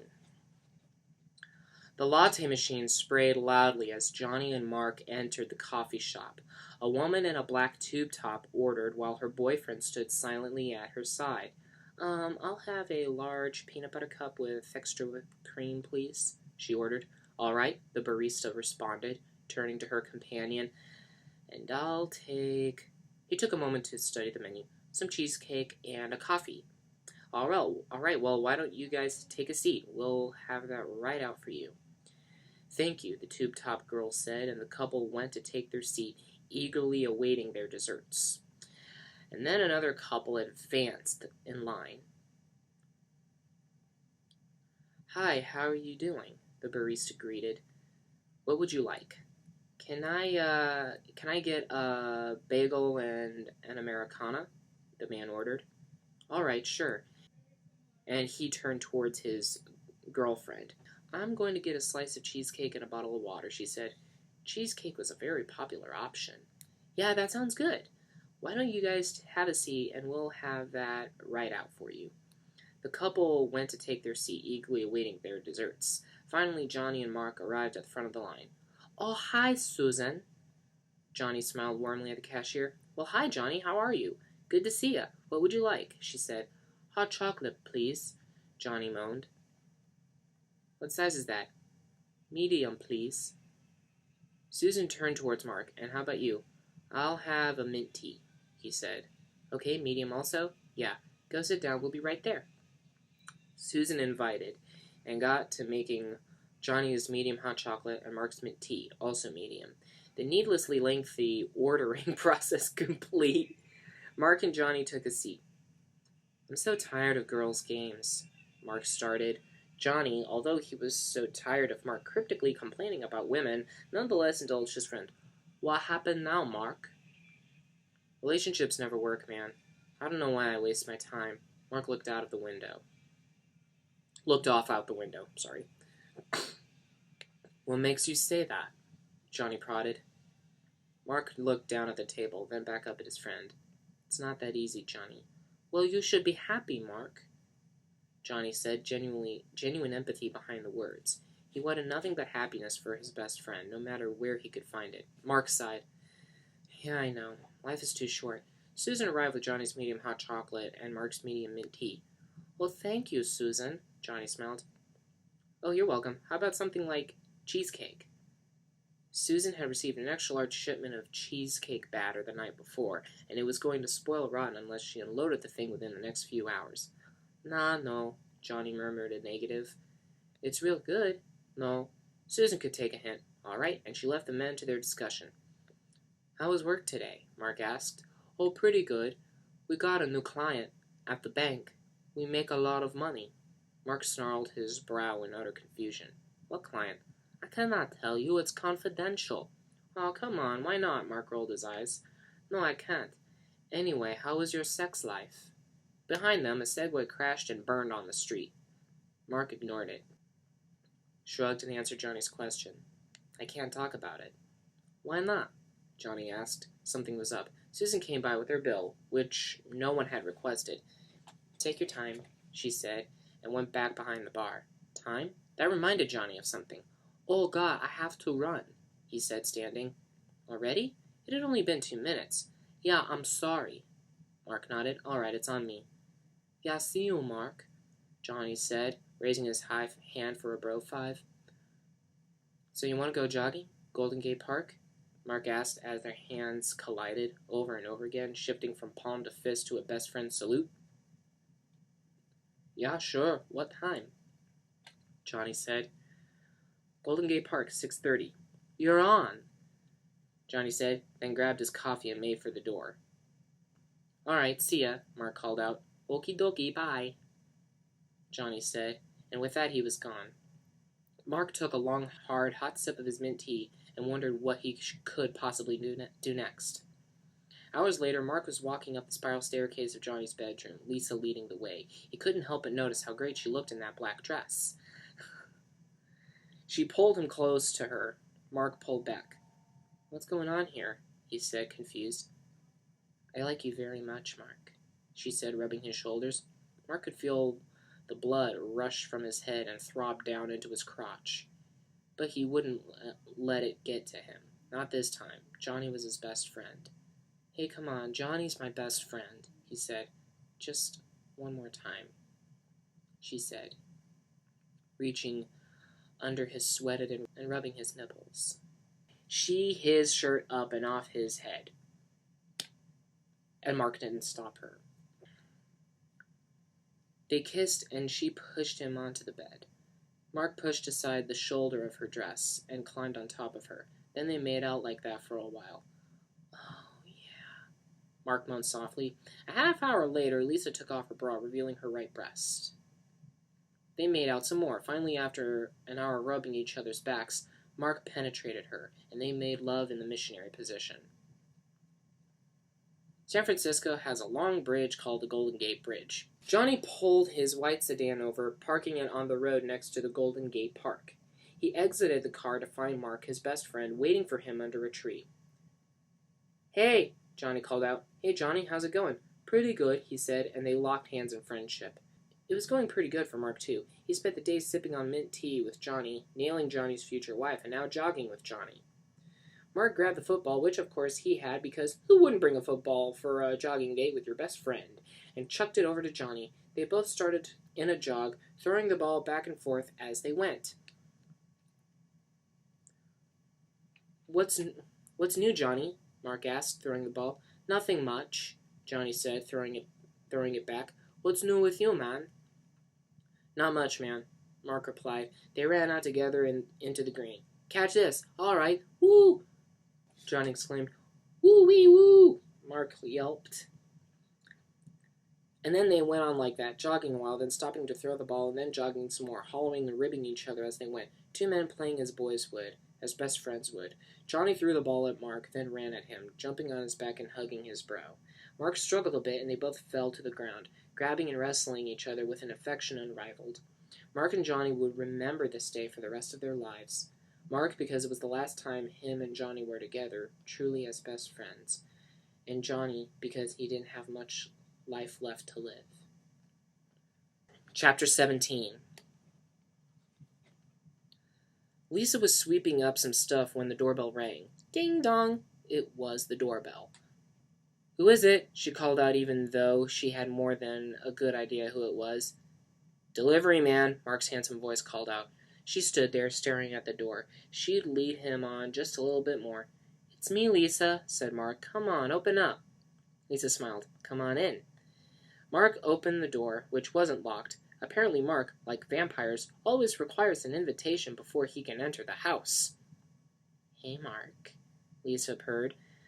Mark walked past her, gently smelling her perfume. It was delicious. He looked around the house, looking clean. Wow, so, you gonna be ready? He asked. How do you mean that? Lisa said with a twinkle of sex in her eye. I'm always ready. For you. Mark smiled a handsome smile. I mean for the party. We have plenty of time. All I have to do is put on my party dress, she said, putting the broom to the side and slowly lifting up her red shirt, revealing the rolls of sexy flab hidden underneath. Come on. Whoa, wait. What are you doing? Once again, despite sleeping with her repeatedly for the past month, Mark was caught completely off guard by Lisa's attempts at seduction. That's what he loved about her unpredictability. Nothing, she said, grabbing his shirt and pulling it up over his stomach and above his head. She pushed him onto the couch and kissed his handsome lips. You're so beautiful, Mark moaned. They kissed gently just as Lisa reached for Mark's throbbing crotch. A knocking came at the door. Knock, knock, knock, knock. It was the door. Mark and Lisa jumped to action, each quickly pulling on their shirts. Hurry up, I have to open the door, Lisa said. Wait, hang on. Mark was having trouble with his sleeves. Lisa pulled down her shirt, and before Mark could finish pulling on his, she called out, "Come on in, it's open." Michelle opened the door to see Mark's head go through the neck hole of his sweater. She smiled a big knowing smile. Hi, she exclaimed and entered. I brought the stuff. She was holding a bag of party stuff. I knew I could count on you, Lisa said. The girls giggled. Ha ha, adultery. Hi, Mark, Michelle said, turning her attention to the handsome man. XYZ. What are you talking about? Examine your zipper. Michelle giggled. Lisa burst out into another fit of laughs. Mark shook his head and zipped that Z right on up. You guys are too much, Michelle laughed. So what can I do to help? Everyone smiled at each other and laughed and laughed. There is nothing funnier than walking in on your best friend cheating on her future husband with his best friend. I gotta go, Mark said, then turned towards the door and left. Michelle and Lisa took a seat on the couch, still giggling. Want to help me move the coffee table? Lisa asked. Okay, and so they got off the couch. What was he doing here? Michelle asked, although she had more than a good idea on what she was doing here. He just brought by some takeout, Lisa said. They walked over to the coffee table and each took a side. It was an extremely heavy, dense coffee table and required both of them to shove it to the side of the room. What about his zipper? Michelle asked. What about his zipper? Lisa zinged back. Leave him alone. He's a good guy. Did you tell Johnny yet? Lisa sighed loudly and her smile faded. No, Mark's his best friend. Michelle handed Lisa a party bowl. Tricky, tricky. You know I really loved Johnny at first, Lisa said, sitting back down on the couch, and now everything has changed. I need more from life than what Johnny can give me. Suddenly my eyes are wide open, and I can see everything so clearly. I want it all. You think you can get it all from Mark? Well, if he can't give me what I want, somebody else will, Lisa said, pouting her lips and shaking her shoulders. You go, girl. Lisa, you're sounding just like your mother, Michelle said, sitting down herself. You're being so manipulative. Claudette was very manipulative, and so was Lisa. So what? You could learn something from me.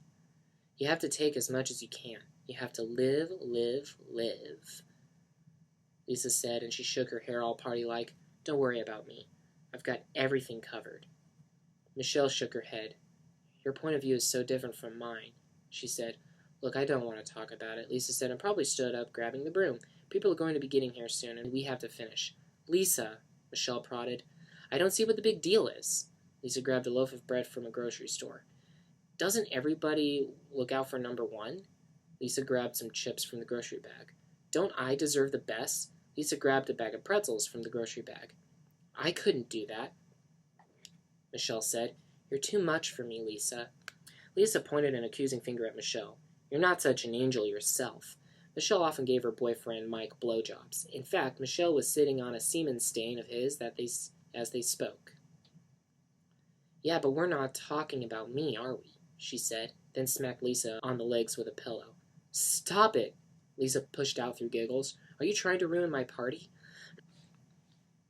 The girls burst out into giggling again and went about setting up the rest of the party.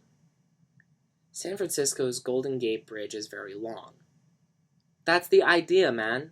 Yeah, you're right. That's the idea, Johnny said as he jogged beside Mark in the forest.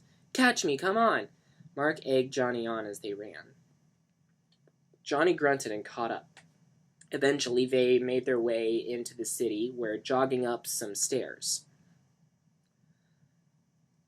I'm thinking of getting a house in Casalito. How are the rents like these days? Mark asked. Pretty good. Oh, you'd be qualified for sure, Johnny confirmed. You serious? Yeah, I'm sure. The breathing came hard as they climbed each step together. When can we meet about that? Mark asked. Oh, we check my office about that tomorrow. Tomorrow? Yeah. Should I come in like late afternoon? Absolutely, Johnny said. 8 o'clock? Really? Mark couldn't believe Johnny's continued generosity. Yeah, right on, that's great. They jogged as friends do, back to the white sedan parked in the forest, and from there, back to the building they both called home. Chapter 18. Night came and went, and then it was daytime again. Lisa was sitting, drinking coffee in the living room, and Johnny came down the stairs eating a bagel. "Bye, Lisa," he said between bites, kissing her on the cheek. Lisa watched him go through cold, sad eyes. When was she going to tell him? Mark was, after all, his best friend. Johnny opened the door to reveal Claudette, who was waiting inside. "Oh, hi, Claudette," Johnny exclaimed and hugged his future mother-in-law. "Oh," she greeted. "Bye," Johnny said, and she went off to work. "Bye." Claudette waved after him, then walked over to where Lisa was sitting. "Hi, Mom," Lisa said. "How are you?" "I'm okay. How are you?" Claudette said, sitting on the couch adjacent to Lisa. "I'm fixing the apartment for Johnny's birthday, but I'm really not into it." Lisa whined. "Oh, why not?" "Because I'm in love with Mark, not Jenny." Lisa said like it was the most obvious thing in the world, and in many ways it was, as she had had this identical conversation with her mother at least a dozen times over the past few weeks. And here I am, planning his party. Claudette rolled her eyes. "Here we go again. It's not right, Lisa. I still think you should marry Johnny. Now, you can't live on love. You need financial security," she explained, pointing her finger. Lisa, as a woman, had no financial security without Johnny, who was a man.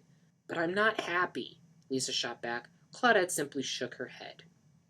Again, as if happiness mattered for her daughter. "And he still thinks I'm going to marry him next month. He's a fool." Lisa put down her mug and stood up, grabbing the broom and started to sweep. "You expect to be happy? I haven't been happy since I married my first husband. I didn't even want to marry your father," Claudette spat out. Lisa gripped the broom hard. "You never told me that." "It's true. All men are assholes. Men and women use and abuse each other all the time. There's nothing wrong with it," Claudette spouted. "Marriage has nothing to do with love." Lisa didn't want to fight with her mother anymore. She was tired enough from 2 straight days of sweeping. "Johnny's okay, I suppose," she said. "Actually, I have him wrapped around my little finger." "You should be happy then," Claudette implored. If there's one lesson she'd always tried to ingrain in her daughter, it's that she should be happy manipulating men into horrible situations. "But I don't love him," Lisa yelled again. How many times did she have to say it before anyone would understand? "Oh," Claudette sighed, standing up and facing her daughter. "Don't throw your life away just because you don't love him. That's ridiculous. You need to grow up and you need to listen to me." Lisa just stared at her mother. She was done with this. "Okay, Mom, I'll see you at the party." Claudette sighed and rolled her eyes.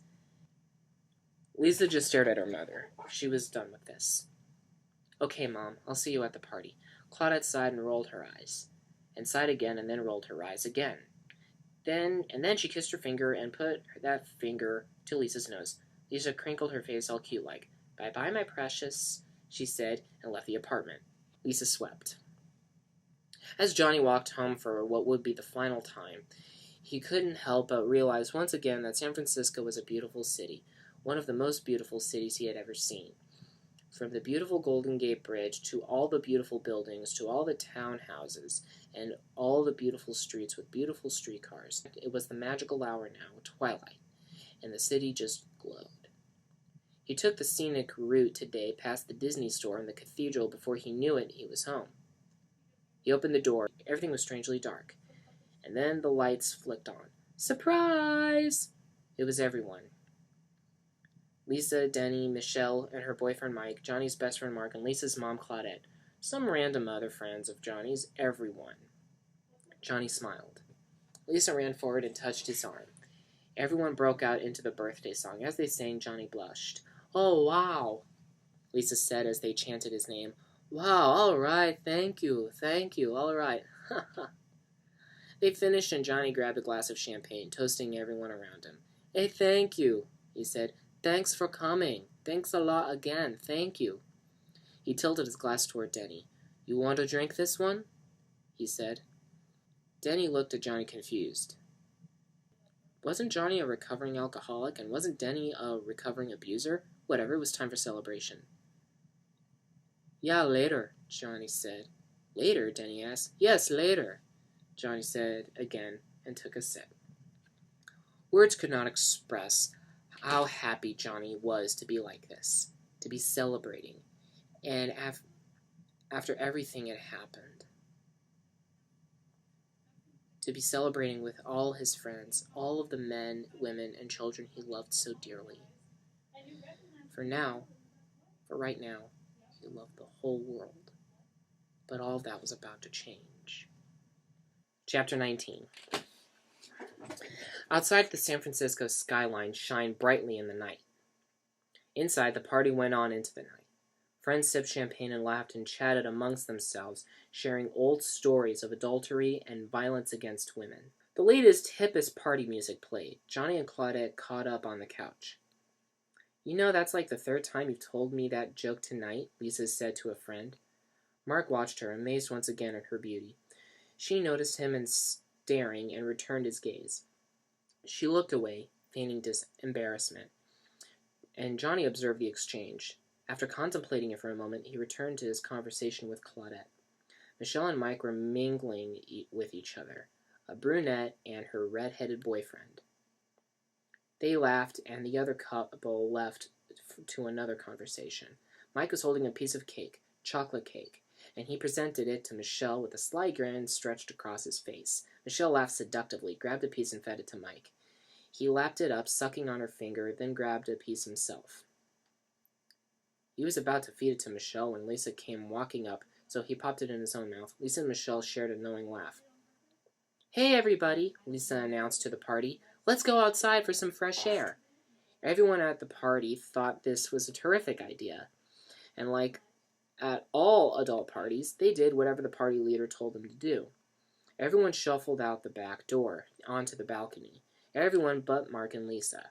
Mark was about to exit when Lisa closed the door. "Wait," she said. "I have something I want to show you."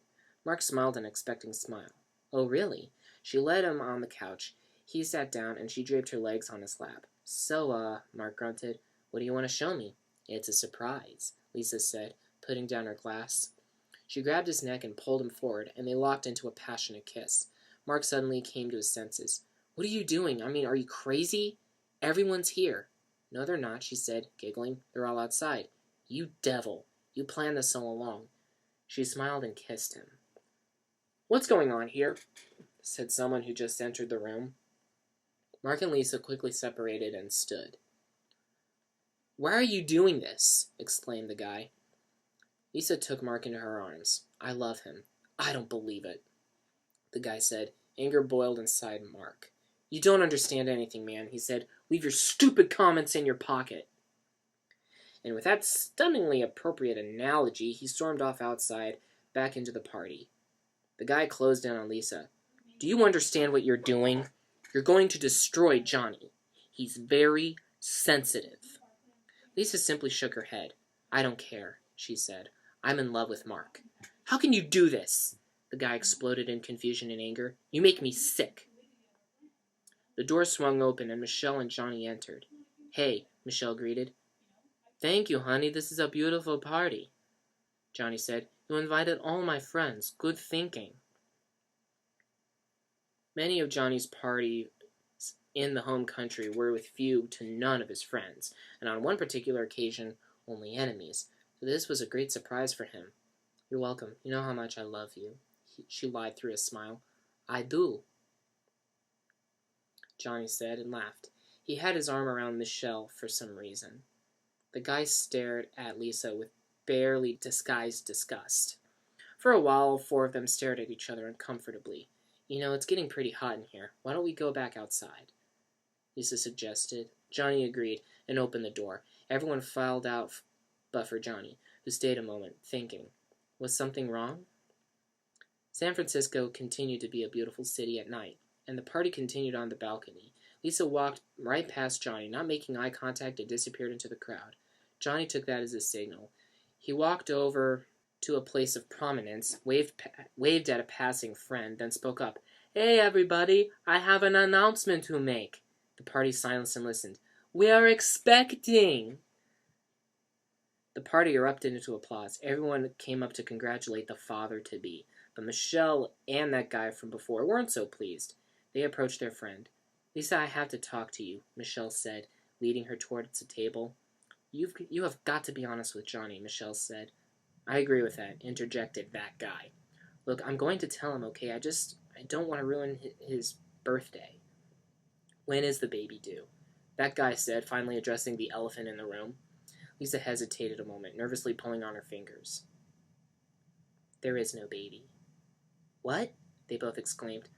Well, what are you talking about? The guy said. Lisa sat down and her friends followed suit. I told him that to make it interesting, Lisa confessed. Michelle and that guy looked at each other with utter disbelief. We're probably going to have a baby eventually anyway. Michelle sighed. Lisa, are you feeling okay? She said, putting her hand to her forehead to feel for a fever. Because this is just getting worse and worse. Lisa took a sip of her champagne. I feel like I'm sitting on an atomic bomb waiting for it to go off. The guy shared Mark's skill of analogy. Me too. There's no simple solution to all this, Michelle agreed. Don't worry. You guys worry entirely too much about me. Lisa, we're not worried about you. We're worried about Johnny, Michelle said. You just don't understand the psychological impact of what you're doing here. You're going to hurt yourself. You're hurting our friendship. I am not responsible for Johnny. I'm through with that. Michelle rolled her eyes. This was the 100th time Lisa had told some variation of this exact speech. I'm changing. I have the right, don't I? People are changing all the time. I have to think about my future. What's it to you? The guy grabbed onto Lisa's hand. This is going to pull us all down, he said. It's going to shake up our group of friends. It's going to destroy our friendship, Lisa. I don't think Mark really loves you. With the mention of Mark's name, Lisa stood and crossed her arms. I don't want to talk about it, she said. Lisa sighed. Lisa, you're going to have to face it. I, for one, am going to have a hard time forgiving you if you don't. Lisa ignored Michelle and turned to the rest of the party. Hey, everybody, let's go inside and eat some cake. That's a good idea, someone at the party exclaimed, and everyone made their way inside. Michelle rested her head in her hand. I don't understand you, Lisa, she said to no one. Inside, the red-headed man took a nice big bite of cake. Lisa looks hot tonight, he observed, and his girlfriend shot him a look. Johnny, who was still catching up with Claudette, gave her a quick kiss on the cheek. Meanwhile, Mark and Lisa were having words. Come on, whose baby is it? Mark said pointedly. Is it mine? No, of course not, she said, turning on her heel and walking away. Mark grabbed her arm and yanked her back. Come on, how can you be so sure, Lisa? Stop asking me stupid questions. Who the hell do you think you are? Just shut up, she yelled and slapped him across the face. Mark shot up from his seat. What are you doing? What's going on here? He said, holding on to Lisa. You really don't know, do you? Said Mark. Johnny pushed Mark. Maybe I know more than you think I do, Mark. You don't know shit, all right? What do you want from me, huh? Johnny said, and he threw Mark into a table, breaking glass. Mark pushed himself back and then ran at Johnny wildly, his hand reaching for Johnny's throat. Everyone grabbed on and pulled them apart. Stop it! Lisa yelled. All right, Johnny said, throwing up his hands. Okay, folks, everything is fine. Fight is over. I'm sorry, Mark. He reached out his hand. Mark took it and shook. Yeah, you too. Lisa, could you clean up here, please? Johnny said. When your future wife sleeps with your best friend, the least she can do is clean up after you get into a fight with him about it. Johnny went to the kitchen to cool off. Mark sat down and thought. The skyline was beautiful at night. A few hours passed, and the fight was forgotten. And before long, Lisa and Mark were dancing intimately in front of everyone. Mark kissed Lisa's cheek softly as they swayed. Johnny saw what was happening and approached Lisa, putting a hand on her shoulder. What are you doing? He asked, concerned. None of your business, she spat back. You're my future wife. What are you doing, Lisa? The party went silent. Leave her alone, man. She doesn't want to talk to you, Mark said. Johnny swatted Mark away from his future wife. Since when do you give me orders? Since she changed her mind about you. Johnny smiled sarcastically. Wake up, man, Mark yelled. What planet are you on? I think you should leave right now, Mark, Johnny said calmly. Lisa interjected. Don't spoil it. We were just having fun.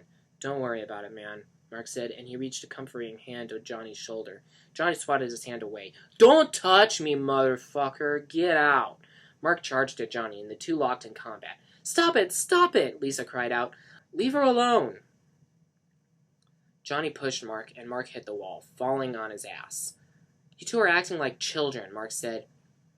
Mark pushed himself up and walked toward Johnny. Son of a bitch. You're going to ruin the party, Lisa said. If you keep your girls satisfied, she wouldn't come to me. Johnny tore off his jacket. Get out of my house! He lunged at Mark, and limbs started to fly as they fought. "I'll kill you! I'll break every bone in your body! Stop it!" Lisa screeched. That guy and Mike tore the best friends apart. "I'll kill you, you bastard!" Johnny said. "You couldn't kill me if you tried. You betrayed me! You're not good. You're just a chicken." And then Johnny started chirping. "Cheep, cheep, cheep, cheep, cheep, cheep." Mark exploded back at Johnny, and they came to blows. Quickly, their friend separated them. "It's over," one of them yelled out. "Shut up." "Cool it," that guy said. "Shut up. Over." "It's not over. Everyone betrayed me. I'm fed up with this world." Johnny threw his hands up and made his way up the stairs. Despite Lisa's best efforts, Johnny's birthday party was ruined. Chapter 20. The party filed out, and the night turned to day. Claudette, who stayed behind to console her daughter, ascended the spiral staircase up to Johnny and Lisa's bedroom. Lisa was sitting on the couch, and Johnny was locked inside the bathroom like a 13-year-old. "I cleaned up the kitchen, sweetheart," Claudette said, "so you don't have to worry about that." Lisa stood up. "He still won't come out of the bathroom." "Sweetheart, he's upset. Now, Johnny is a sensible man. He will come out. You will discuss this. Everything is going to be okay." Claudette had had multiple marriages, so she knew how these sort of adultery with your husband, best friends scenarios turned out. "I just think I should be alone with him right now," Lisa said, concerned for Johnny even though she doesn't love him anymore. "I understand, sweetheart. I'm going to go home now." Claudette kissed her daughter and poked her on the nose. "Bye-bye. You call me if you need me." "I will. Thanks, Mom." "Mm-hmm," Claudette said, and with that was gone down the spiral staircase. Lisa turned towards the bathroom door. Behind it lay a shattered, broken man. Lisa approached the door and tried the knob. No use. Still locked. She slammed her open palm against the wood and marched off to the center of the room where she stood with her arms folded. "You can come out now, Johnny. She's gone." "In a few minutes, bitch," came Johnny's reply through the door. "Who are you calling a bitch?" Lisa asked. "You and your stupid mother." Lisa scowled and turned towards the phone, grabbed it, and dialed. After a few rings, a familiar voice came on the line. "Hello? Hi, Mark. I need to talk to you." Johnny was confused. What could she possibly have to talk to him about? "What's going on?" "Don't worry about Johnny. He's being a big baby. You know I love you very much." Johnny held his ear against the bathroom door, straining to hear his future wife. "I love you," he could make out Lisa say. "Why don't you ditch this creep? I don't like him anymore," Mark said, disgust boiling in his voice. "I know, he's not worth it. Why don't I come up there and be with you?" "Sure, baby, come on up," Mark seduced. "I want your body." "You got it. I'm on my way. Bye," she said, just loud enough for Johnny to hear. "Bye," Mark whispered. Johnny could listen idly no longer. He burst out of the bathroom. "Who were you talking to?" he asked accusingly. "Nobody." "We'll see about that," Johnny said, walking out of the room. Lisa went about packing her things. A moment later, Johnny returned, and he had a tape. He shook it in his hand at Lisa, and she stopped dead in her tracks. She had a terrible feeling about what might be on it. Had he recorded everything? Mark sat on the bed and pulled a tape player from the bedside drawer. "We'll see about that," he repeated, popped the tape in, and pressed play. "Hello?" came Mark's voice, exactly as it had sounded seconds earlier. "Hi, Mark. I need to talk to you," echoed Lisa's recorded voice of moments ago. Lisa grabbed for the recorder, but Johnny pulled away. "What's going on?" "Don't worry about Johnny. He's just being a big baby." Lisa took a last look at Johnny and then went back to sorting her clothes. Johnny let the tape play on. "You know I love you very much. You're the sparkle of my life. I love you." Johnny dropped another pair of underwear into her bag, and Johnny grabbed her arm, stopping the tape. "You little tramp! How could you do this to me?" he screamed. "I gave you 7 years of my life, and you betrayed me. Let's see what else we have on this tape." Johnny reached for the play button. "No," Lisa ordered. "Stop, you little prick. I put up with you for 7 years. You think you're an angel. You're just like everybody. I treat you like a princess, and you stab me in the back. I love you, and I did anything for you just to please you, and now you betrayed me. How could you love him?" Johnny wailed, and he pressed play. "Why don't you ditch this creep?" I don't like him anymore," Mark said, disgust boiling in his voice over the tape. I know he's not worth it. Why don't I come up there and be with you? Lisa looked down at the tape with smug approval. Sure, baby, come on up. I want your body. You got it. And with that, Johnny exploded, throwing the recorder and smashing it against the wall. He fell back onto the bed. Everyone betrayed me. I don't have a friend in the world, he muttered to himself. I'm leaving you, Johnny, Lisa said. And true to her words, she was out of the room in moments. Johnny stood and walked over to the railing. Get out! Get out! Get out of my life! He screamed after her, and then he growled and fell back on the bed. Betrayal surged through every bone in Johnny's muscular body. He stampeded down the spiral stairs, each step compounding his anger. He fell hard on the couch. Ah! He cried out, Why, Lisa? Why? Like a hailstorm, memories struck him, one after another. Getting drunk with Lisa, his tie tied around her head. He screamed. Dancing with her in the dark. Her sweet kiss. He screamed again, tears cut their way across his cheek. Making love to her in those red petals and the way she looked in that red dress. You bitch! Johnny stood, throwing the fruit out of the bowls, kicking over the lamp, boxes, destroying all the glass and candles and painting on his mantle. With all the might his anger would grant him, he picked up the television and one swift blow threw it out the window. You bitch! He spat out. You bitch! It smashed against the pavement. Screw the whole world! He brought his carnage up the stairs, destroying Lisa's keepsakes on her dresser, and then destroying the dresser itself, pulling out each shelf individually and sprawling its contents across the floor. Then he pushed the whole thing over. He grabbed the comforter off the bed, the pillows, the sheets, and he smashed them all over the floor in a heap before throwing himself on the bare mattress.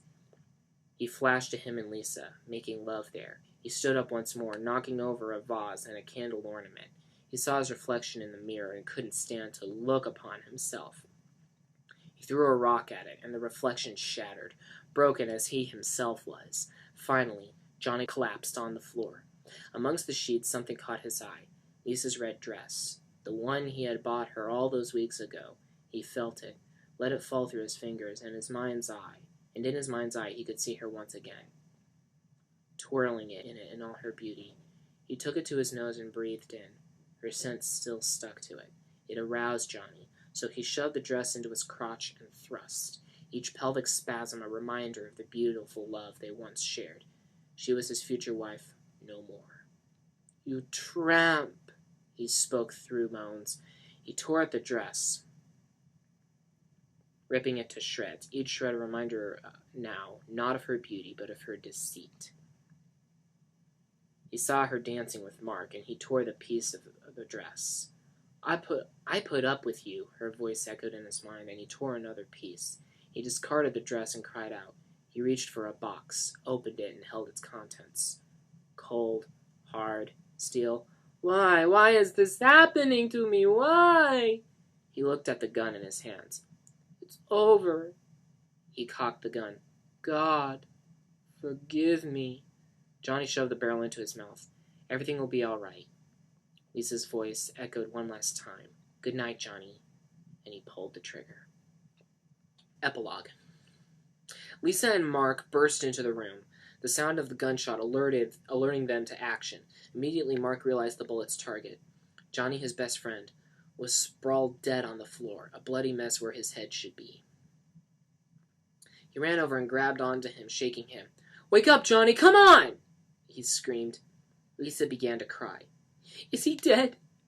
She choked out. She let his lifeless hand fall from hers, and shook in her shock and her grief and her guilt. My God, Mark, is he dead? Mark, not being a medical doctor, had no way of knowing if a gunshot wound to the head was fatal, so he felt for a pulse. His hands emerged, covered in blood, and there was no pulse. Yes, he's dead. Mark pushed out through tears. Yes, he's dead. Oh my God! Lisa cried. Mark leaned in and kissed his late friend on his forehead. Mark stopped crying for just a moment, then looked at Johnny's corpse and broke out again. Oh my God! She wailed. Mark put a comforting hand around her. I lost him, but I still have you, right? Lisa pleaded. Right? Mark pushed her away from him. You don't have me. He spat at her. You'll never have me. Mark cried out. Lisa cried out. Again. You killed him. Mark, we're free to be together. I love you. Mark could only shake his head at this murderous bitch. I love you, she repeated, reaching out for his arm. He shoved her hands away from him. Tramp, you killed him. You're the cause of all of this. I don't love you. Lisa sat and cried. Get out of my life, you bitch! Mark screamed at her, thrusting his arm to the door. What's happening? It was Denny, charging his way into the room, crying. Don't look, Denny! Mark tried to grab onto the boy, but he'd seen enough. Johnny's dead! He cried. Mark and Lisa had to hold him back as he tried to push his way over to the corpse. Wake up, Johnny, please, please! It's not right! He clutched at Johnny's chest. It's not right! Denny, he's in a better place, Lisa tried to comfort, but nothing could comfort Denny now. Nothing could comfort any of them. Leave us! Denny shouted, turning to look at both of them. Both of you, leave! As far as I'm concerned, you can drop off the earth, Mark said, getting up and walking towards the door. That's a promise. Just leave, both of you! Denny cried. Leave him, all right? Mark called after Lisa, who was still kneeling beside Johnny's body. Let him be with him! Why, Johnny, why? Denny bawled. Why, Johnny, why? Why? Mark and Lisa stopped at the top of the stairs, then turned to one another. They couldn't leave Denny. Not like this. They walked back to him, and Lisa cradled him in her arms. Sirens wailed in the night as they wept. Distant screams rang out, calling for a help that was now too late. They wept and screamed, for they knew that, because they had not loved each other, the world would now be a worse place. And with that, Johnny, best friend, future husband and future son-in-law, father figure, and favorite customer, was gone. This actually was kind of fun to do. So, I know I have hardly any views on these videos, but I'm hopeful that someone will stumble across them and think, yeah, I'm interested in this. But anyway, I will see you in the next video. Take it easy, guys.